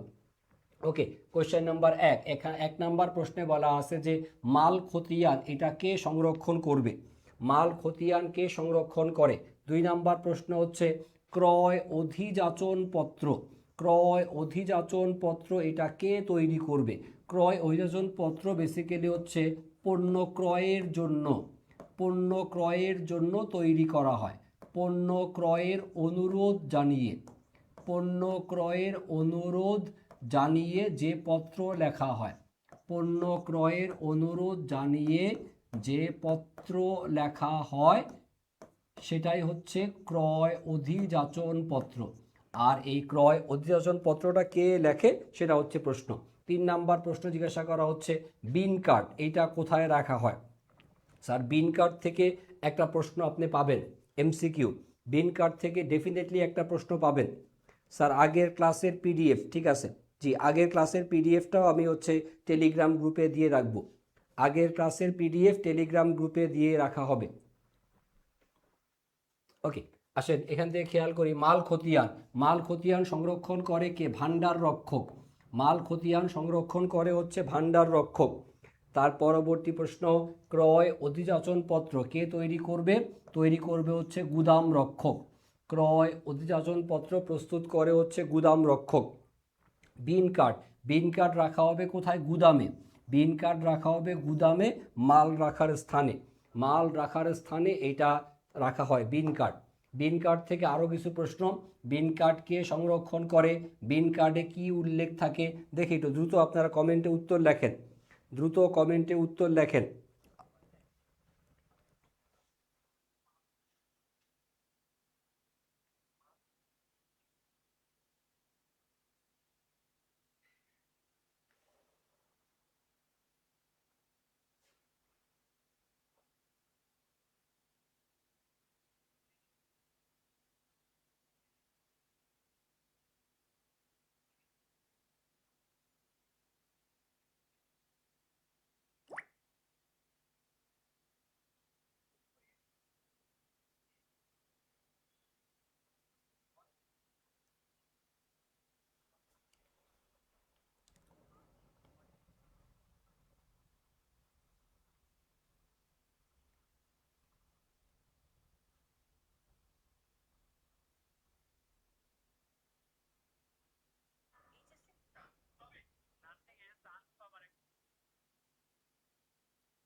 ওকে, 4 নাম্বার কোশ্চেন, বিন কার্ড কে সংরক্ষণ করে? বিন কার্ড, বিন কার্ড সংরক্ষণ করবে গুদাম রক্ষক। বিন কার্ড সংরক্ষণ করবে গুদাম রক্ষক। বিন কার্ড সংরক্ষণ করে হচ্ছে গুদাম রক্ষক, সঠিক উত্তর হবে হচ্ছে গুদাম রক্ষক। পরবর্তী প্রশ্ন নাম্বার 5, যে বিন কার্ডে কি উল্লেখ থাকে? বিন কার্ডে উল্লেখ থাকে হচ্ছে মালের প্রাপ্তি, মালের ইস্যু এবং মালের উদ্বৃত্ত, এই বিষয় তিনটা উল্লেখ থাকে। পরবর্তী প্রশ্ন দেখি, বিন কার্ড থেকে কি জানা যায়? বিন কার্ড থেকে যেটা জানা যাবে সেটা হচ্ছে মজুদের পরিমাণ জানা সম্ভব। মজুদের পরিমাণ জানা সম্ভব। এই কোশ্চেনটা খুব ইম্পর্টেন্ট, কোশ্চেন নাম্বার 7 নাম্বার প্রশ্নটা ভেরি ভেরি ইম্পর্টেন্ট প্রশ্ন। ডেফিনেটলি এই প্রশ্ন আপনি কমন পাওয়ার সম্ভাবনা আছে বলা যায়। যে বিন কার্ডে কি লিপিবদ্ধ থাকবে না? বিন কার্ডে লিপিবদ্ধ থাকবে না হচ্ছে মালের মূল্য। মালের মূল্য জানা যায় না, পণ্যের দাম জানা যায় না। পণ্যের দাম জানা যায় না যেখানে, সেটাকে বলা হয় হচ্ছে বিন কার্ড। পণ্যের মূল্য জানা যাবে না বিন কার্ড থেকে, পণ্যের মূল্য জানা সম্ভব না। ওকে, আসেন তার পরবর্তীতে গিয়ে আমরা আরও কিছু কোশ্চেন দেখি। এখানে একটা উদ্দীপক দিয়ে প্রশ্ন দেওয়া আছে, আসেন এই প্রশ্নটা আমরা একটু সমাধান করি। বলা আছে বিক্রিত পণ্যের ব্যয়ের উপর 25% হচ্ছে লাভ করে ছাড়া পণ্য বিক্রয় করে। চলতি বছরে 80,000 টাকার পণ্য বিক্রয় করা হয়েছে। পণ্য বিক্রয়ের পরিমাণ হচ্ছে 80,000 টাকা। আপনাকে দুইটা মান বের করতে হবে, একটা হচ্ছে বিক্রিত পণ্যের ব্যয় আর একটা হচ্ছে মোট লাভের পরিমাণ। এই টাইপের অঙ্ক সমাধান করার জন্য আমরা যে কাজটা করব সেটা হচ্ছে এখানে বিক্রিত পণ্যের ব্যয় এর উপর লাভের পরিমাণ দেওয়া আছে। সো আমরা এই বিক্রিত পণ্যের ব্যয়টাকে ধরবো হচ্ছে 100। বিক্রিত পণ্যের ব্যয় এই মানটাকে লিখতে হবে হচ্ছে 100। বিক্রিত পণ্যের ব্যয় এইটা হবে হচ্ছে 100 টাকা। বিক্রিত পণ্যের ব্যয়ের সাথে মুনাফা বা লাভের পরিমাণকে যোগ করা হবে। লাভের পরিমাণ কত? 25%। 25% অর্থাৎ 25 টাকা। 25 টাকা হবে হচ্ছে আমাদের মুনাফার পরিমাণ। বিক্রিত পণ্যের ব্যয় আর হচ্ছে মুনাফা, এই দুইটা যোগ করলে আপনি হচ্ছে পণ্যের বিক্রয় মূল্য এই মানটা পেয়ে যাবেন। তো বিক্রয় মূল্যের মান হবে হচ্ছে 125 টাকা। 125 টাকা হচ্ছে বিক্রয় মূল্যের মান। কিভাবে বের করলাম? এটা বের করলাম এভাবে যে বিক্রিত পণ্যের ব্যয়ের উপর মুনাফার পরিমাণ দেওয়া আছে, তাই বিক্রিত পণ্যের ব্যয়ের পরিমাণকেই ধরতে হবে কত টাকা? 100 টাকা। আর 25 টাকা হচ্ছে আপনার মুনাফা। আর বিক্রিত পণ্যের ব্যয়ের সাথে মুনাফা যোগ করলে আপনি পেয়ে যাবেন কিসের পরিমাণ? বিক্রয় মূল্যের পরিমাণ। এবার প্রশ্নে মূল্য দেওয়া আছে কিসের? মূল্য দেওয়া আছে বিক্রয় মূল্য কত? 80,000 টাকা। আর বিক্রয় মূল্যের মান কত? 125। বিক্রয় মূল্য টাকায় হচ্ছে 80,000, বিক্রয় মূল্যের মান হচ্ছে 125। সো আমরা যে কাজটা করব, বিক্রিত পণ্যের ব্যয় বের করার জন্য শুরুতে আমরা হচ্ছে 80,000 টাকা এইটাকে ভাগ করব কত দিয়ে? 125 দ্বারা ভাগ করব। বিক্রিত পণ্যের ব্যয় এই নির্ণয় করার জন্য 80,000 টাকা হচ্ছে বিক্রয় মূল্য, বিক্রয় মূল্যের টাকা হচ্ছে 125 দ্বারা ভাগ করব। আর বিক্রিত পণ্যের ব্যয় বের করার সময় এটাকে আমরা 100 দ্বারা করব হচ্ছে গুণ, ইনটু হবে হচ্ছে 100।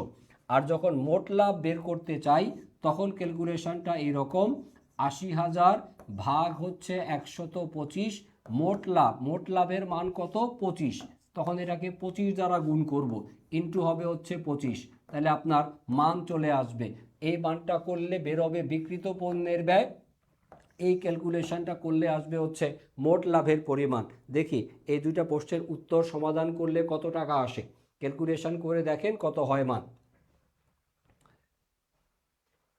আমরা যদি কাটাকাটি করার চেষ্টা করি, আমরা যদি 25 দ্বারা যদি কাটি, 4 25-এ হচ্ছে 100, 5 25-এ 125, 5 দিয়ে 80,000-এ কাটলে 5 16 হচ্ছে 80, তাহলে 16,000 ইন্টু 4, 16,000 ইন্টু 4, 4 16 64,000 টাকা। 64,000 টাকা হবে হচ্ছে আমাদের কি? বিক্রিত পণ্যের ব্যয়। এখানেও সেম কাজ, এখানে 25 দ্বারা 125-রে কাটলে কত হয়? 5। আর 5 দিয়ে 80,000-রে কাটলে আপনি পাবেন হচ্ছে 16,000 টাকা। তাহলে মোট লাভের মান হবে হচ্ছে 16,000 টাকা। এ হচ্ছে উত্তর। এই নিয়মে আমাদের এই ধরনের প্রশ্নগুলোকে সমাধান করা লাগবে। ওকে, তারপরে গিয়ে এই এমসিকিউ যেগুলো দেওয়া সেগুলো আপনারা একটু মনোযোগ সহকারে পড়বেন। এমসিকিউ সব মিলায় আপনাদের জন্য প্রায় কয়টা? 20টা। টোটাল 20টা এমসিকিউ দেওয়া আছে। এই 20টা এমসিকিউ একটু সমাধান করলে আশা করি আপনাদের কমন পড়বে এখান থেকে প্রশ্ন। আর এখানে আমরা কিছু সাজেশন দিয়ে রাখছি যে কি টাইপের প্রশ্ন এখান থেকে আসতে পারে পরীক্ষায়। সাধারণত আপনার ক্ষয়ের জন্য হচ্ছে আপনার ফিফো পদ্ধতি, আর নাম্বারের জন্য হচ্ছে আপনার ভারযুক্ত গড় পদ্ধতি। এই দুইটা প্রশ্ন আসবে নিশ্চিতভাবেই বলে দেওয়া যায়। আর কয়ের জন্য খেয়াল করেন, কয়ের জন্য আপনাকে নিট ক্রয়ের মান বের করতে বলা হতে পারে, ঘাটতি মাল বের করতে বলা হতে পারে। বেশ ইম্পর্টেন্ট এটা, 3 নাম্বার যেটা ঘাটতি মাল নির্ণয় করা। তার পাশাপাশি সমাপনী মজুদ পণ্যের পরিমাণ আর বিক্রয়যোগ্য পণ্যের ব্যয়। বিক্রয়যোগ্য পণ্যের ব্যয় সহজ বাট প্রায়ই পরীক্ষাতে আসতে দেখা যায়। সো এখান থেকে ঘাটতি আর হচ্ছে বিক্রয়যোগ্য, এই দুইটা অঙ্ক করলে আপনার জন্য এনাফ। এবং এই টাইপের প্রশ্ন সমাধানের জন্য আমরা কিছু গুরুত্বপূর্ণ প্রশ্ন আপনাদের জন্য দিয়ে রাখছি। এই প্রশ্নগুলো আপনারা একটু মনোযোগ সহকারে দেখলেই হবে, আমরা উত্তর সহকারে দিচ্ছি আপনাদের জন্য। এই দেখেন আমাদের এখানে সৃজনশীল কোশ্চেন নাম্বার 2 যেটা ময়মনসিংহ বোর্ডের প্রশ্ন, এখানে সমাধান সহকারে করে দেওয়া আছে। এখানে কি কি মান চাইছে দেখেন, ফিফো পদ্ধতি, তারপর হচ্ছে ভারযুক্ত গড় পদ্ধতি। এখানে হচ্ছে মোট প্রাপ্তির পরিমাণ এককেও টাকায় নির্ণয় করতে বলা আছে। জাস্ট কোনগুলো আপনার প্রাপ্তি মানে হচ্ছে ক্রয়ের টাকাগুলো যোগ করে দিলেই হবে। এইরকমভাবে আমাদের টোটাল সৃজনশীল প্রশ্ন এই জায়গাতে দেওয়া আছে হচ্ছে কয়টা, আমি শেষ পর্যন্ত যদি যাই আপনাদের জন্য। টোটাল সৃজনশীল প্রশ্ন এখানে দেওয়া আছে হচ্ছে 10 পর্যন্ত। টোটাল 10টা সৃজনশীল প্রশ্ন একদম উত্তর সহকারে আমরা হচ্ছে পিডিএফ এর মধ্যে দিয়ে দিছি। এই প্রশ্নগুলো যদি আপনারা মনোযোগ সহকারে সমাধান করতে পারেন, আশা করি একটা ভালো ফলাফল আসবে আপনাদের জন্য। আর এর পাশাপাশি আরও কিছু এমসিকিউ প্রশ্ন আপনাদের পড়ার জন্য, বিশেষ করে যেগুলো আমাদের বোর্ড পরীক্ষাতে আসছে। বোর্ড পরীক্ষা মানে হচ্ছে 2025 সালের বোর্ড পরীক্ষার এইচএসসি 2025, এইচএসসি 2025-এর বোর্ড পরীক্ষাতে যেই এমসিকিউগুলো আসছে এই 8 নাম্বার অধ্যায়ের, সেই সবগুলো এমসিকিউ উত্তর সহকারে দেওয়া আছে। সো এই পর্যন্ত আপনারা একটু মনোযোগ সহকারে আশা করি পড়ে নেবেন। তাহলে আমরা আজকের ক্লাসটা এখানেই শেষ করতে চাই। অনেকগুলো বাধা বিপত্তি পেরিয়ে হচ্ছে ক্লাস নেওয়া লাগছে। এভাবে আসলে ক্লাস নেওয়াটা কিছুটা ডিফিকাল্ট। যাই হোক, অনেকবার ক্যামেরার প্রবলেম ছিল, সাউন্ডের প্রবলেম ছিল। তো আমরা চেষ্টা করছি যতটুকু সম্ভব পিডিএফটা এমনভাবে সাজানো যাতে পিডিএফটা ভালো মতো পড়লেই আশা করি আপনাকে খুব বেশি কষ্ট করা লাগবে না, বা ক্লাস না করলেও চলবে, এমনভাবে পিডিএফ সাজায় দেওয়া আছে। সো এভাবে আপনারা হচ্ছে পিডিএফটা সংগ্রহ করে নেন। টেলিগ্রাম গ্রুপে আশা করি পেয়ে যাবেন পিডিএফ। এছাড়া আমাদের কমার্স আই এডুকেশন পেজে মেসেজ দিলেও হচ্ছে কাস্টমার সার্ভিস থেকে আপনাদেরকে হচ্ছে পিডিএফটা প্রোভাইড করবে। পিডিএফটা দেখে নিয়ে এখানে যা যা দেওয়া আছে আলোচনায় একটু মনোযোগ সহকারে সবাই পড়ে নেবেন। আর সবার সুস্বাস্থ্য কামনা করে এবং উজ্জ্বল ভবিষ্যৎ কামনা করে আমরা ক্লাস শেষ করছি। সবাই ভালো থাকবেন, সুস্থ থাকবেন। আল্লাহ হাফেজ, আসসালামু আলাইকুম।